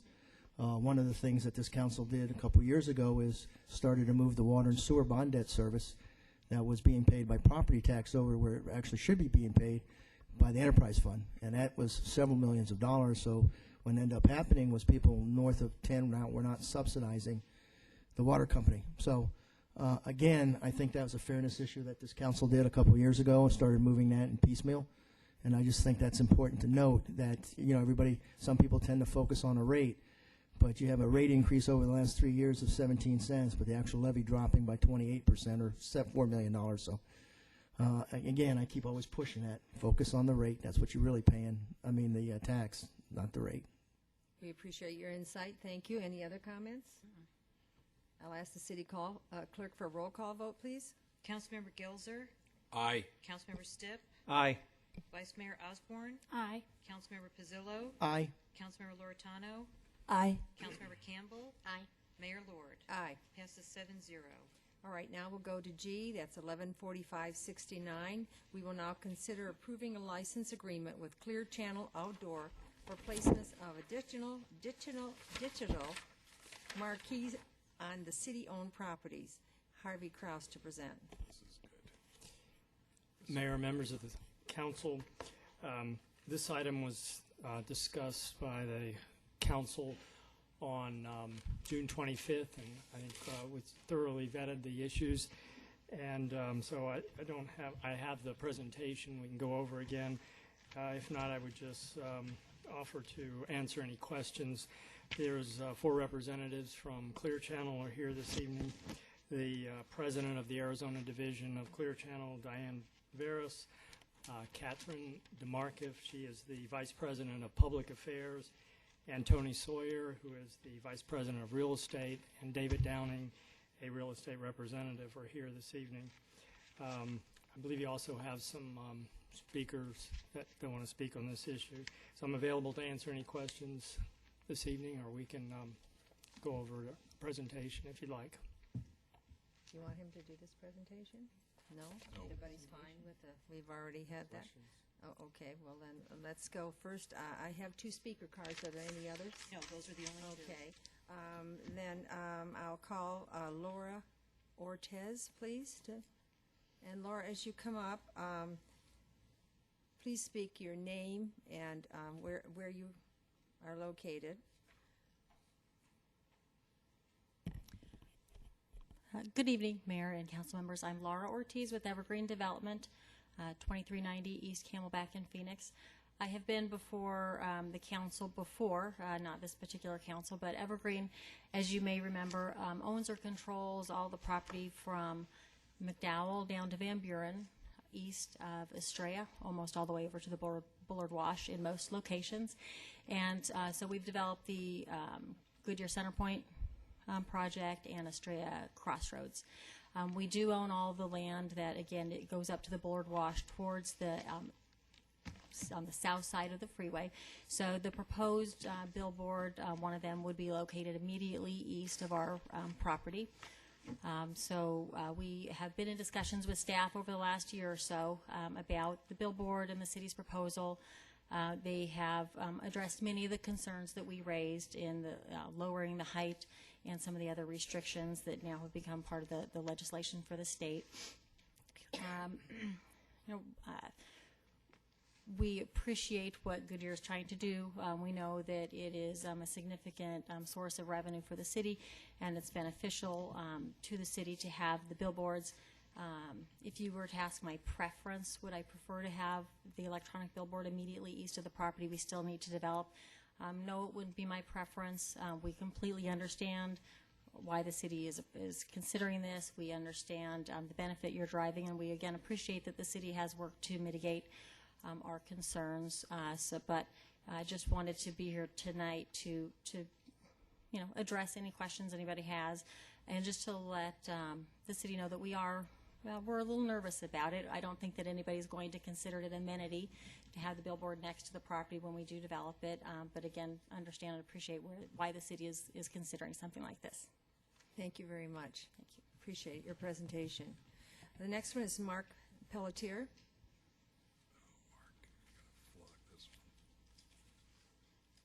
Good evening, Mayor and Council. Mark Pelletier, 15742 West Fairmount. As you know from my numerous appearances on this topic, I oppose the digital marquees. First, I'd like to ask if the takeaway questions from the work sessions have been answered. Can the city advertise for nonprofit organizations? Is there indeed any tax revenue for the city of Goodyear on the sale of advertisements on these signs? How much might that be? The vendor was, our staff was not sure at the work session, and the vendor promised an estimate. There's no mention of such tax payments in the contract. Our extensive sign ordinance said we did not want billboards or off-site advertising. We did not want signs with intermittent illumination or whose source of illumination was visible. We do not want signs on on public property or signs which create visual blight. If this marquee were a commercial wall sign, it would only be considered on a building almost 700 feet long, and even then subject to a 200 square foot limit. But with a single new definition, we have prostituted this ordinance for $1 million. And I wonder how many of us, myself included, realized all along that each marquee is really 2 panels. Look at the sign, look at the picture. Even the final city staff report states, quote, the sign face for each marquee will be approximately 14 feet in height by approximately 48 feet in length for a total of 672 square feet, unquote. There's no mention or indication of there being 2 faces, as there is not in the rendering.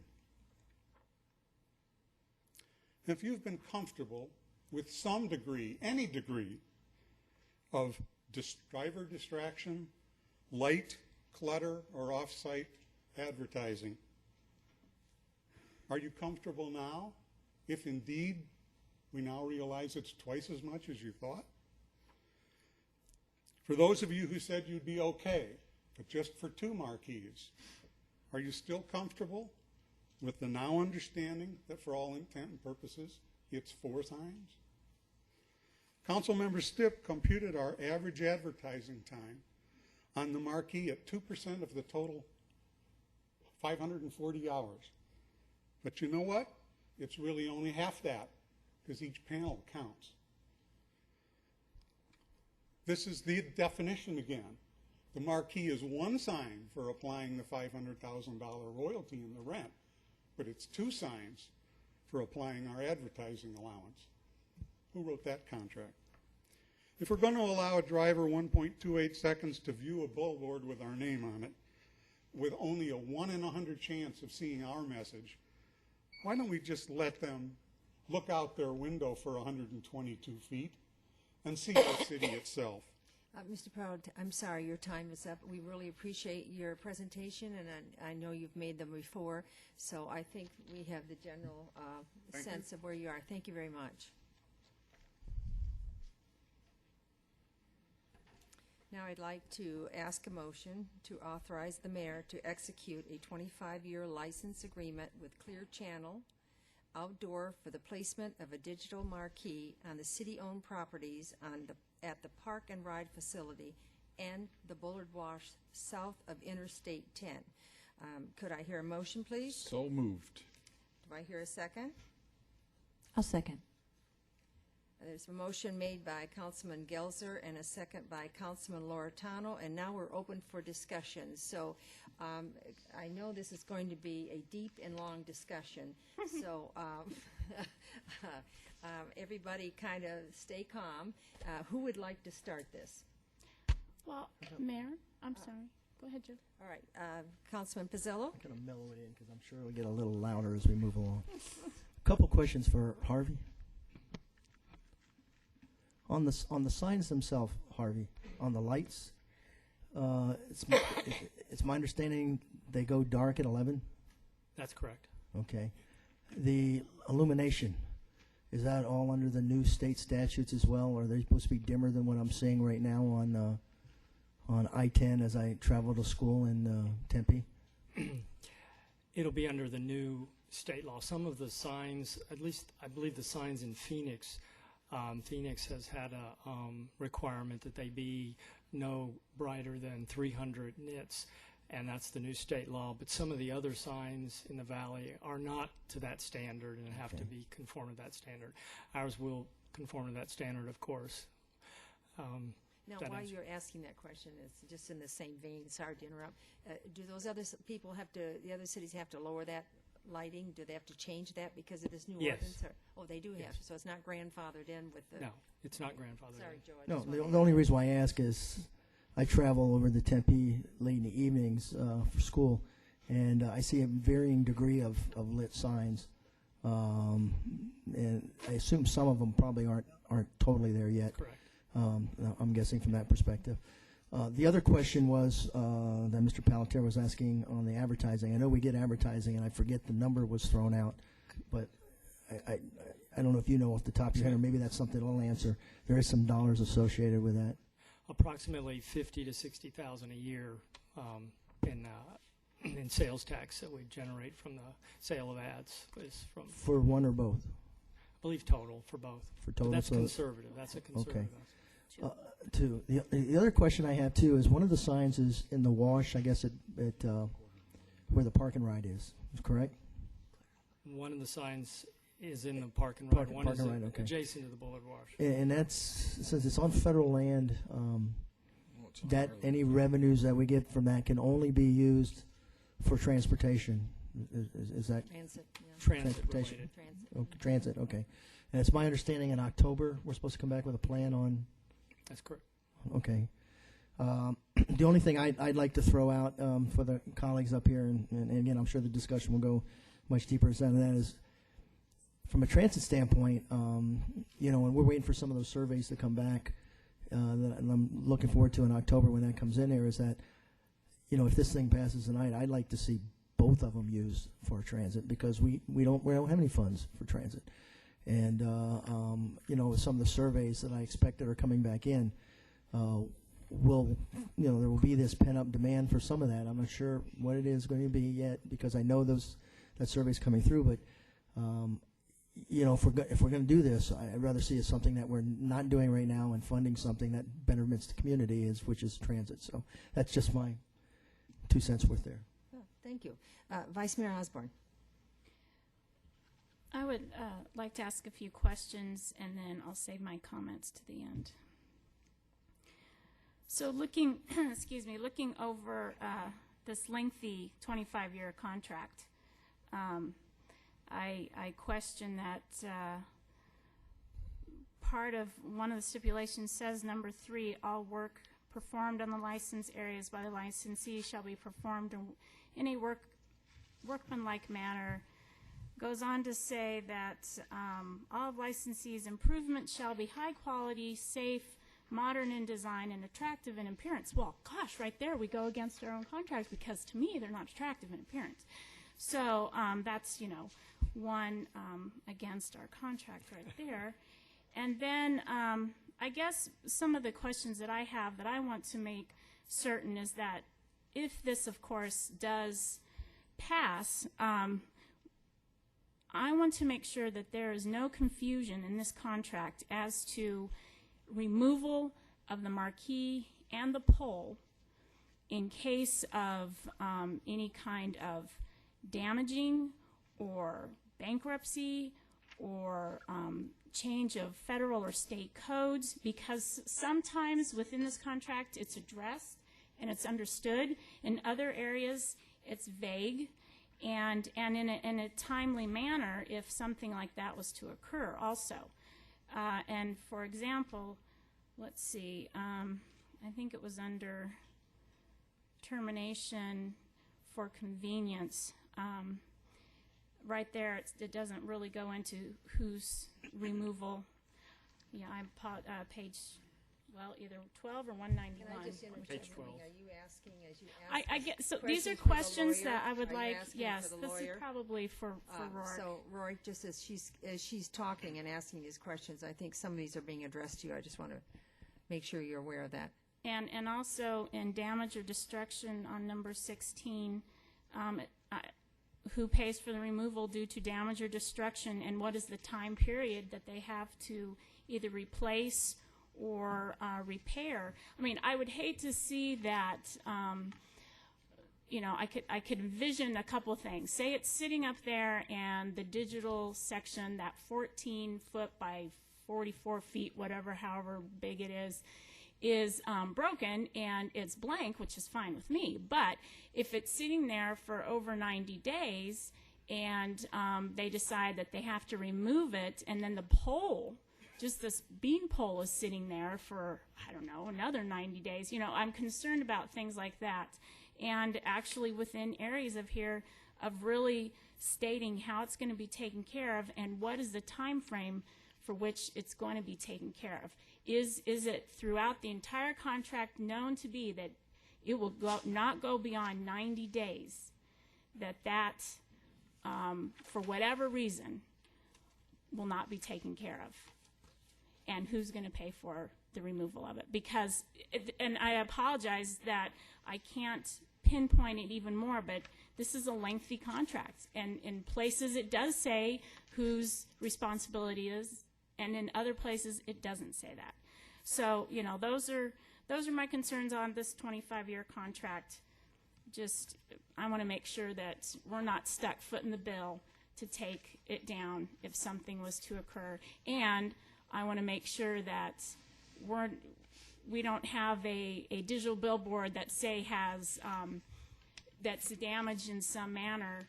And you know how when your HD TV goes out and you have these little funky sections, something happens to that digital concept and it's beyond 90 days that it can be repaired, and it's just bothersome. So those are the things I'd like to know about on that, and then I'll go to my comments later. So I think she means non-performance. I noticed non-performance is in there, and that's a case of non-performance. And of course you have all the Madam people. Mayor, members Yes. of council, there's multiple questions, I think, in there. Okay. But the general intent of the contract is in the event of a termination for various means, it's the responsibility of the licensee to remove the sign. There's the 180-day provision that in the event they fail to remove the sign, the city can take possession of the equipment, and then the presumption is there's a market for that equipment after we take possession. We've also researched what would be the removal cost in the event that they default and they fail to remove the equipment, and we've estimated that to be around $20,000. So certainly there's large upfront payments in this contract. There's some risk involved. There's always risk involved in any long-term agreement. We certainly try to mitigate that risk versus the benefits received on the part of the city. But in the event of the bankruptcy, certainly sometimes you can't get specific performance from a company in the event of bankruptcy. I wish we had the bankruptcy So crystal ball for this in the last year. Would have been great. Okay. So we've attempted to address those things. So I apologize, Mayor. Can I follow up? to that? I'm just going on to someone else. Are you Oh, done? okay, go ahead. Other comments? Other comments? I have a question. Councilman Campbell. My question, I guess, to Rorik is, hypothetically, if ADOT decides to enlarge that area and the highway is widened and the sign has to be moved, who pays for that? Who moves that sign? Well, it's on our, Madam Mayor, members of the council, it's on our property, so it'd be more or less a condemnation on the part of ADOT, so they'd have to pay severance damages, which Like would a house. theoretically entail the movement of the sign. So that's how it So we would not have to pay for it? We should not. If ADOT is going to condemn right away, which is, this is going to be city property, then they're going to have to compensate us for the reasonable value of that property. Included in that would be what they call severance damages, which is the impairment of the use of that property. So theoretically, that would entail the movement of the sign. Very much like when ADOT has to acquire so many homes, they have to give them Exactly. the value of the homes, the Plus- current value of the plus the- home. It makes it, I mean, this is no different than Right, but any other. And it's more than, that's a great example. Yeah. They don't just pay for the value of the home, they pay for the relocation of family in that home. Right. So those So- are the severance damages. Then would the city be obligated under this contract to relocate that sign? It would not be in the licensed area, so I think that's going to be a reopener. Okay. Because we defined what the licensed area is. Thank you. Next, Councilman Loretano. I'm sorry, with regard to the advertising, I have a question. Do you want our comments now or do you want our comments at the end? How do you want to do this? Well, let's leave it up to you. How Oh, do you? okay. Then I'll just say Just everything go now. ahead. It's Yeah. probably easier. My first question is with regard to the advertising revenue to the city for the taxes. I had someone chit-chatting over here, so could you let me know how much the city is expected to get out of that? Yes, 50 to 60,000 a year Okay. in the That we- taxes that we would get. Yes, from the sale of ads. And the sale of the ads, that revenue, would it also be able to go to transportation, or for the one sign, would it be required to go through transportation, or is that just the other? No, that wouldn't. There wouldn't be any requirement for that to be. We have control over that. I mean, if we decide that we want the second sign. I meant for the first sign, does the ad revenue as well go to has to go towards transportation? I'm assuming it does. I thought That's a good question. I'm not but sure. Does a I'm not sure we can account for that. So, because I don't think you can separate that out from your general sales. Well, I don't know tax what proceeds. I should know from being on the model city tax code, but I don't I know can if read there it, is. but I That's don't why know I was what questioning where it goes. I don't know that answer to that. I see no over He's there. shrinking. No. Okay, those were my main questions. I think everything else has been talked about, and if you want, I'll just go ahead and make my comments now. Sure, you may do that. I wholeheartedly respect people just don't like them. I mean, I understand people hate them. I understand that. I respect you. You're not to like them. I drive I-10 at least back and forth from Westgate or Goodyear 1 to 2 times a day, sometimes 3 times a day. So I make it 6 trips back and forth there. And I make it at rush hour. I make it at non-rush hour. I used to work at University of Phoenix as well. I made it at night. I didn't find them a distraction. I never saw accidents. I also did my own little research. I looked for any NHTSA or FA or Federal Transportation studies, specifically within the last 5 years, when I also tried to find any data with regard to Arizona highway deaths or accidents that were related to those, and I couldn't find any up in the Glendale area. I was searching Glendale. I'm sure there's some maybe older studies that say it could be a possible distraction, but under what they've been last 5 years, I couldn't find any.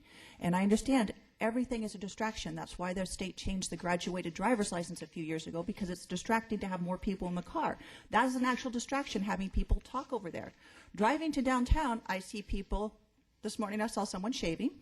I saw someone on their iPad typing away. On the steering wheel. Oh yeah. Reading books. I mean, putting makeup on, which I'm guilty of and shouldn't do that. Turning to their children. There are so many distractions out there. They're obviously before us because obviously this works. This is a good form of advertising and it works. We already have these in our city, and I understand about our sign codes, but our own city is violating these. When we go to the Goodyear Community Park, And I don't know if the chief knows, do we have a plethora of accidents because of the sign in front of the Goodyear Community Park? You haven't heard of, I mean, we have cancer treatment centers. We have the one in front of the auto dealer. When we come in, I understand there's the highway beautification. Sorry, again, this is personal, what you think is ugly, what I think is ugly. I think I-10's ugly. I think it's been ugly since they widened it, but they had to widen it. When they took out those beautiful oleanders, it's not pretty anymore. We come in from the westbound, from California, we come in and we see a trotter, an asbestos-filled trotter track. We see a old trailer park right at the border of Buckeye. It's not in Goodyear. We see Goodyear's waste management facility. I'm not trying to be blatant or smart aleck, but it's not pretty. We see a Walmart. Walmart is great for commerce. It's not beautiful. We see a Swap Mart on the other side of Estrella. We did a lot to beautify that. But you can't. Beautification for me is when you see the tall trees. We're not putting this up in Payson in the middle of the tall trees. We're putting it, you know, I think Gary said commerce, an industry of commerce. When we come in from the westbound, I see the lit up Target sign and the mouse for Chuck E. Cheese. This is not beautiful, and those don't turn off at 11 o'clock. So I tried to weigh this. You know, they've brought down the wattage, they've brought down this things. There's advertising for us. And what really pushed my decision when I was thinking about the pros and the cons was an email that actually the vice mayor responded to about transportation, about Carol. I'm not going to give her last name. She lives at 167th Avenue in Yuma, and she is a senior citizen. She was in need of transportation, so she calls Dial-A-Ride. Well, Dial-A-Ride wouldn't come pick up Carol because we don't have funding, and Dial-A-Ride apparently doesn't pick up past 145th Avenue. You know, that's atrocious. And it's hard to tell people, senior citizens like Carol, that, you know what, sorry, we don't have funding for this. I agree 100% with Joe. I'd like to see a lot of this money, not just that one sign. If we do these, go to transportation. I see the Zoom going through Lower Buckeye Road, taking people over to the Costco. We're not a part of that. I remember when that was brought up to us to start our own bus, we were told, it was like, oh, great idea. No funding. I mean, there's so much stuff that we can help our citizens. With gas prices right now, they're low at $3.40. I just filled up a gallon. But, you know, I mean, when you have people on fixed incomes, if that's something that the city can do, I am all for that. Also, when I was in downtown Phoenix today, in the last week or so, on the new with the bowling cityscape, they put 2 of these signs up, one on each side. The first sign I saw, and like I said, these don't switch driving downtown at rush hour. Maybe for me they've switched twice, and that's rush hour when you're not moving from 75th Avenue to 35th Avenue. You don't move. It's in the middle of Phoenix. Yeah, but I'm talking first for the freeway. When you're going from 75th Avenue at rush hour, anyone who's driven that at about 6:30, 7:30, you're not moving in the morning. Even the carpooling slows down at 75th Avenue. Those have switched maybe twice, and I've been having my own little stopwatch to see how many times they've switched. You know. And coming home, if it's in the midday, like I came back today to go to the tour, so I left about 2:30. When I drove by them, they didn't switch at all on me because I was going 75. Sorry, that's probably speeding, but it is 65 through there. But if you're going with the flow of traffic, they're not switching a lot on you. So, and then the other issue, when I saw the ones downtown, in the heart of downtown Phoenix, right off of Jefferson and First, very busy. That's where the new courthouse is. That's where the cityscape is. That place is packed. The hotel is opening up there. There's 2 up there. And the sign I saw was for Sojourner Center. You know, a number for victims of domestic violence to get help. When I add that in with the fact we can use it for not just our nonprofits, but for Amber Alerts, or you see the wanted posters up there, for me, if we can help put something like those for the New Life Center or just the shelter system, to get one person out of there, save one life, help one Carol, I'm good with that. So that's my piece, and obviously I'm going to vote for it. Thank you so much. Next. I have silence down there. Shall I talk? No. All right. Councilman Stiff? I'm waiting until Gary goes off. All right, I only have a brief comment, and that's just that I'm struggling with getting over the fact that if this was a business that came before us and said we want to put up a digital billboard, we'd all be screaming no. And yet it's okay because it's our property. Mm-hmm. I think we have a conflict between what we say and what we do, and that worries me with this particular issue.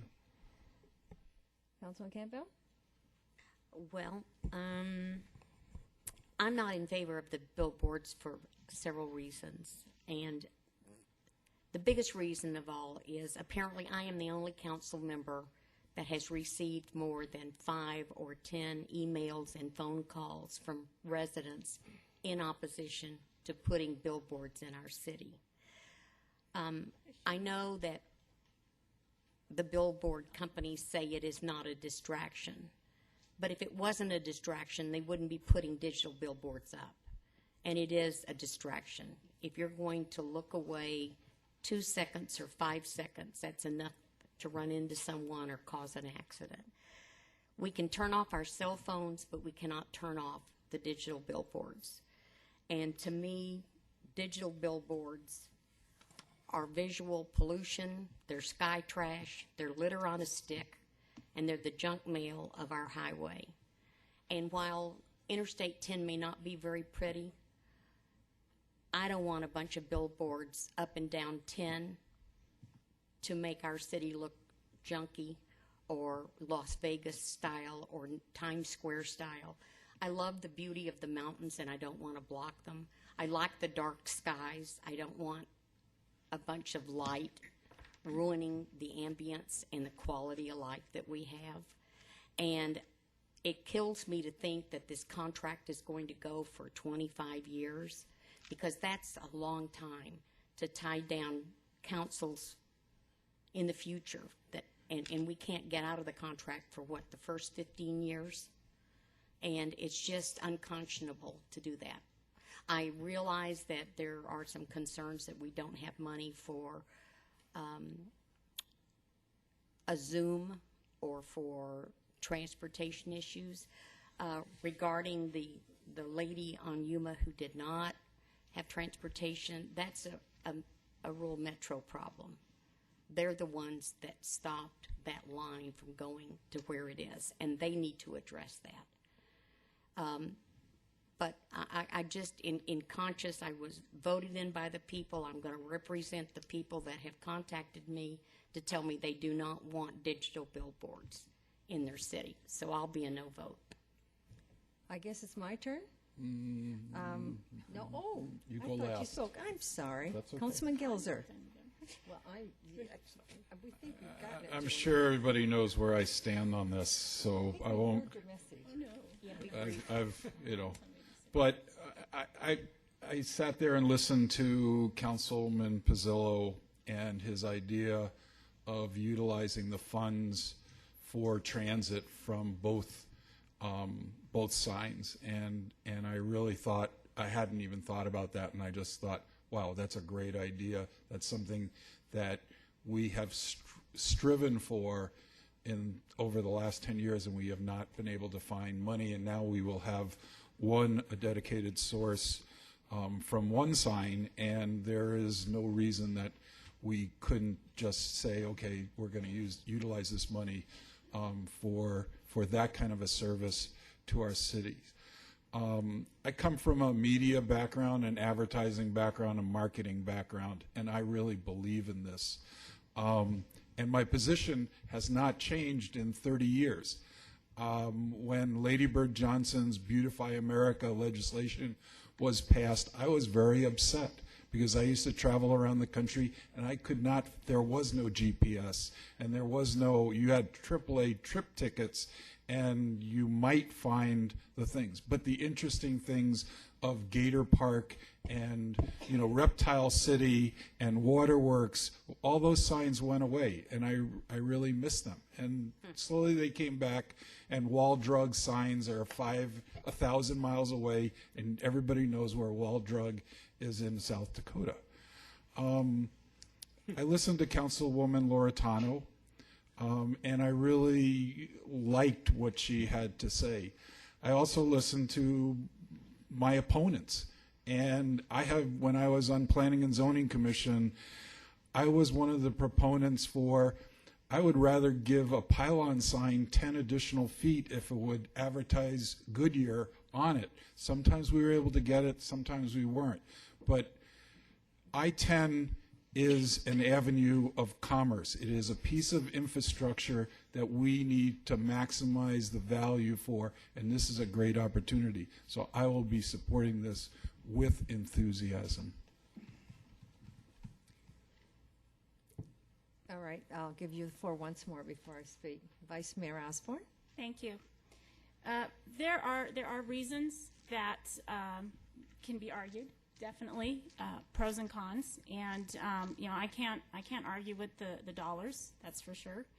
And public announcements, I can appreciate that, understand that. I can understand the desire to use these funds for good work. I can appreciate that. I can appreciate that some businesses will be able to improve possibly people coming to their businesses because of these signs. And if it's all about commerce and what we're trying to do for our businesses within Goodyear, then quite frankly, this should be something that the city says, hey, well, you know what, let's have weekly or monthly drawings for our businesses. If they want to receive a free digital billboard ad on cities 10 times, then give it to them. I won't be putting my business in there, but if some other business wants to, that's up to them. But that's something that could be business friendly, I suppose. But really the 9 issues that I have, and I've for 2 years have been fighting against this, and I think everybody knows that. But quite frankly, number 9, our past founders of this city obviously didn't want billboards. We don't have them anywhere. Number 8, 25-year contract is something that should really be thought about, and I'm not 100% feeling good about it. Number 7, concerns for the future and other signs that could possibly come on city property. And number 6, along with Mr. Stipp, do as I say, not as I do government. Not having this open up to private properties, even though I wouldn't want them there either. Number 5, it's not the latest in technology or in advertising, but it is unimaginative type of advertising that really is just in your face type of signage. And number 4, we have citizen dissatisfaction. We've received, yes, Ms. Campbell, many emails and phone calls of citizens that don't want these, including people from the doctors of observation of our skies.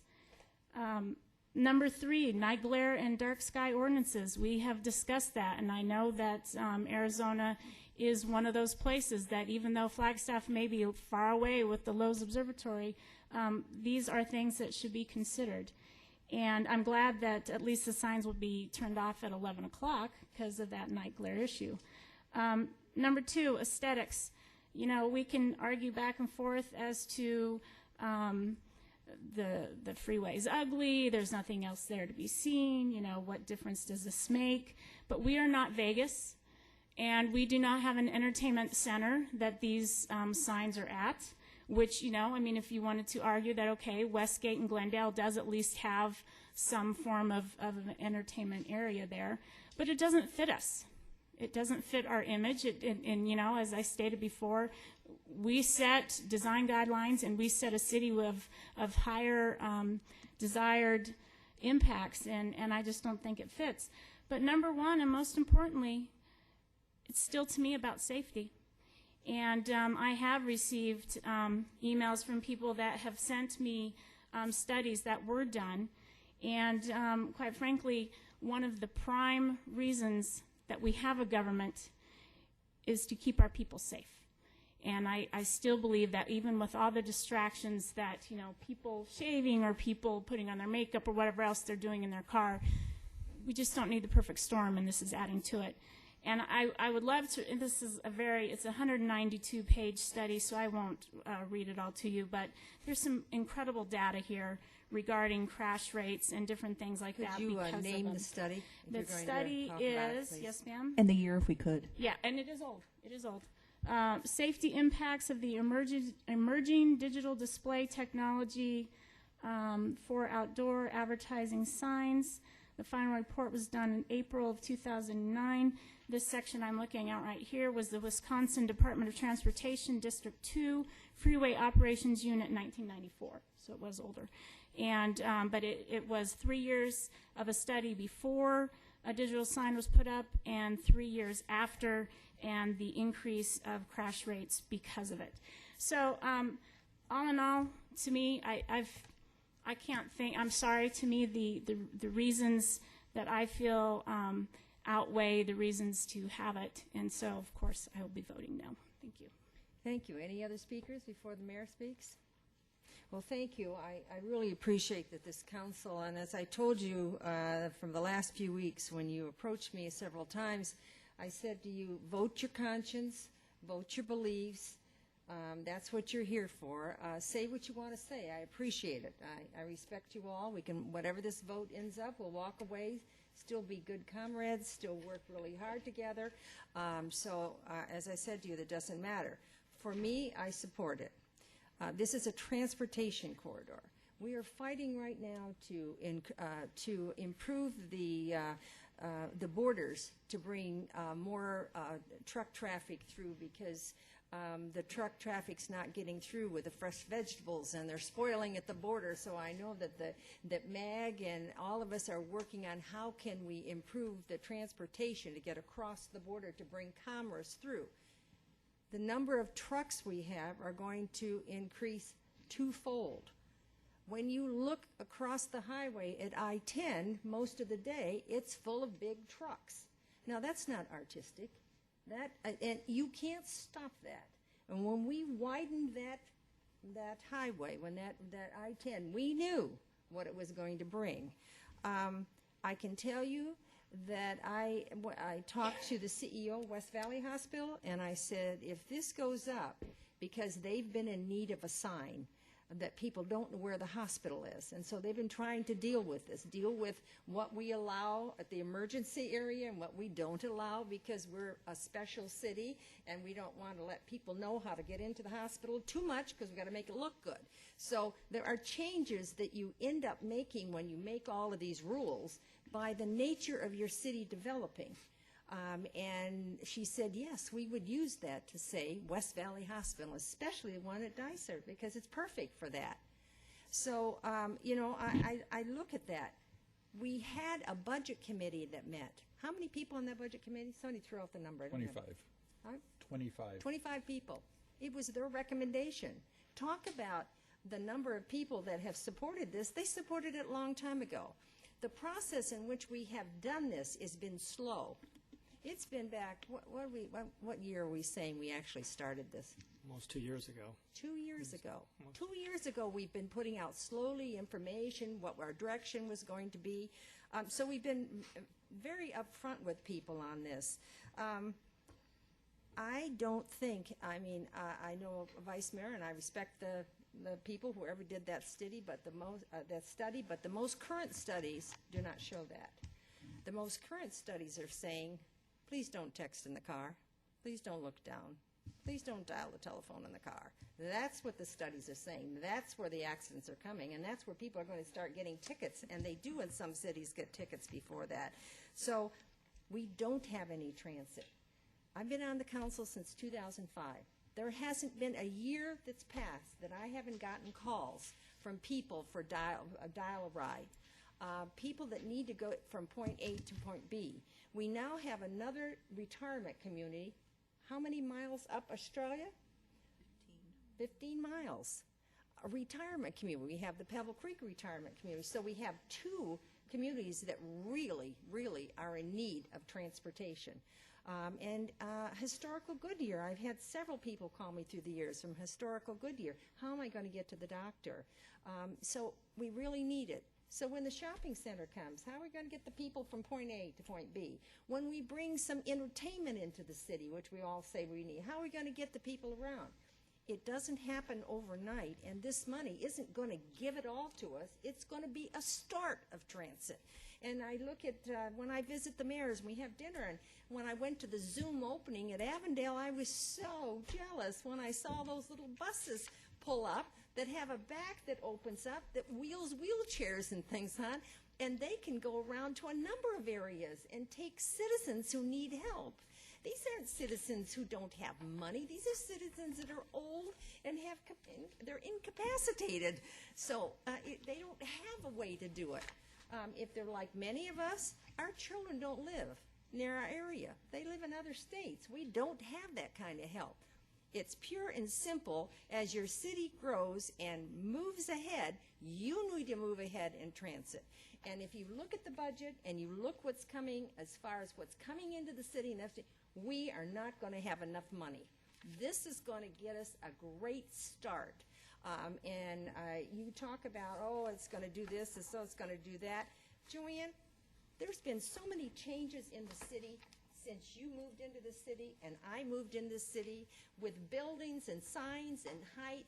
When we talk about the city center, before it was done, the committee was done, we increased the height, right? What did we increase the height to? Was it 8 floors?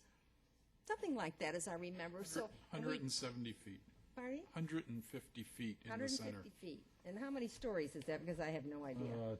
10 or 12, I think. 10 or Mayor. 12. So we went into this, we're not gonna block those mountains into, we're gonna put a number of stories on there. The other thing, if you will drive down the streets and you see the location, it does not block the mountain view. I can tell you, I've driven down it several times, you can still see the mountains. The other thing is we have a shopping center come in. They asked for 3 signs. We only gave them 2 with the option that when they built, there may be a 3rd sign. Those are in color. Those are pretty high and they flash. So you cannot stop. You cannot stop commerce. You cannot stop progress. We're 68,000 people in this city now. And if we're going to grow, we have to help our commercial grow. And there will be businesses that will use this. So as you can tell by my entire presentation, I am definitely voting for this tonight. So with that, I think on this one, I open all in favor. I don't think I really want to do an all in favor because I want to be sure the citizens know that those councilmen, like Councilman Campbell, that they emailed that she showed her vote. And I want them to know, and when you vote on this council, sometimes, you have to agree with some of your citizens to disagree. So I just want our citizens to be fully aware of how the council members feel. I think it's only fair to them. So roll call, please. Councilmember Stipp, Nay. Vice Mayor Osborne, Nay. Councilmember Pizzillo, Aye. Councilmember Loretano, Aye. Councilmember Campbell, Nay. Councilmember Gelzer, Aye. Mayor Lord. Aye. Passes 4-3. Okay, the vote was 4-3. Thank you very much. Thank you. The last item on the business agenda is I had an unexpected trip I'm taking this week, and I will be out of town. And so we need to designate an acting mayor from July 13th to July 16th. Although we are all on official leave, as a mayor, I have to be in town most of the time. But so if I'm not here, then I have to get someone to do. So I'm going to That ask. would be me, but I'm not going to be. Yes. Oh, and I want to. Yes. I'm sorry, Councilman, Vice Mayor. I should have said this. We sat down. We worked out my vacation with Joanne's vacation. We had it all set until this week came up, and I had a chance to go someplace and. So it's a surprise. So the Vice Mayor has been so gracious to fill in this summer on my trips, but in this one she had already planned her trip. So we need to talk about who we want to appoint from July 13th to the 16th.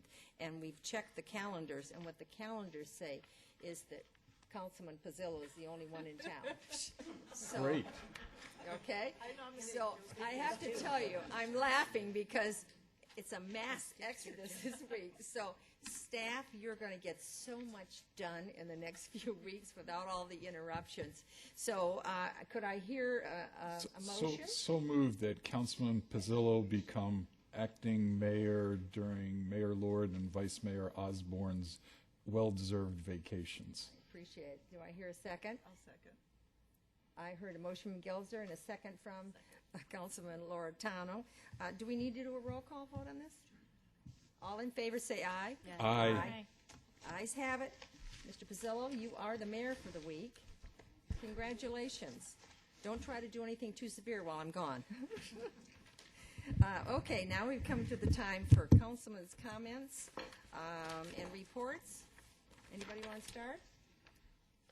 Councilman Pizzillo? I want to thank staff and the city council members for sending some flowers. I had my wife had some emergency surgery over the weekend, and she's doing real well. So I appreciate all your prayers and thoughts. But she's doing good, resting at home. So thank you for that. Well, you're quite welcome. Next, Councilman Loretano. I attended the YMCA board meeting, and I haven't had the chance to follow up because then I went out of town. We had a couple local kids who were in the trials for the Olympics. And do you know, I don't know if anybody knows if they made the team or in what events? I never heard. And if they did, could we have them come when they get We back? absolutely will honor them. Or even the ones that made the trials, So if we could honor could them. we have staff check that one out? I'm not aware that any of the three Made it? Westside Silverfins made the team, but I know that that group raised close to $3,000 to help offset their costs to travel to Omaha.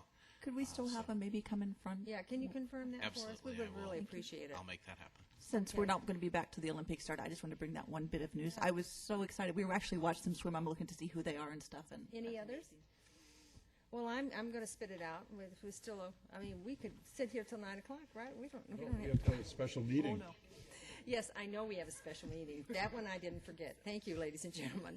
I just want to mention here that there's an event taking place on July 18th here at the City Hall at 10:30. And I'm inviting you to this. It's Arizona Smart Power, and to celebrate Goodyear as an Arizona solar community. It's July 18th at 10:30, and we are going to have some signs placed in Goodyear. Another sign, but we don't have to vote on this one. There'll be a sign, a couple of signs on our streets, says Goodyear, Arizona Solar Community, because Goodyear has really done an outstanding job, the citizens have about putting solar on their roofs. And so we're very, very proud of the Ambassador Group and them. Next, so I invited you to that. I just know that we all went to the Southwest Valley Chamber of Commerce, and I don't know if we mentioned that before. I'll go through, I'll miss some of this, but Desert Peaks Awards. Thank you, Fire and Police. You received awards for that, and we genuinely appreciate your service. Let me go here. This is the one I want to do. The 4th of July celebration. We had 11,158 people. There's lots of thanks to give. Staff did a great job, but I want to mention people by name. Thanks to Mark Kimball, who coordinated the entire event from start to finish. Andrew Donovan, he and his ground crew braved the elements most of the day, done an amazing job. It rained. They had to wipe all the seats off. They had to prepare everything. I mean, it was triple the work they've had to do before, and it was just amazing. Everything was pristine when we went in there. Nobody even knew that we had rain that day. Debbie Devaney, is that how you Felicia Diamond, Nathan Torres, Paul Humphreys, Dina Dantino. And let's not forget, please, the amazing, friendly part-time part-time workers that facilitate everything from hot dogs and pie eating contests and shuttling people back and forth from the parking lots. Lots of volunteers. It was a wonderful night. It was so successful, and we thank you very, very much. Even with a little interruption in the fireworks, it eventually happened, but it was a good time had by all. So thank you. Is there any other requests to the city manager? Councilman Campbell? Acting City Manager, I have a couple of requests, please. I'd like, not before the 1st of August, though. I'd like to know where the sign is for the proposed mall. It's up? It is. I'm sorry, I didn't see it up. There's one So in I'm- Bullard. There's 2 of them up. Good. I asked for 2 and I did not see them up, so I will. And Well, no it's- one it's bothered hard to to tell me see. they were up, so I They're apologize. pastel. right? They're two I mean, it's not like black and white or red and white. No, it's green, I think, isn't it? It's kind of mint It's a green mellow. with a little white on it. So Yeah, I know, it's minty. You could go outline the Yeah, I words know. on it in black. I know. So, Okay. anyway, well, thank you very much. Okay, well, now we're going to adjourn this meeting, and we have a special meeting that's going to take place as soon as we adjourn this meeting. So this meeting is adjourned. Thank you, ladies and gentlemen.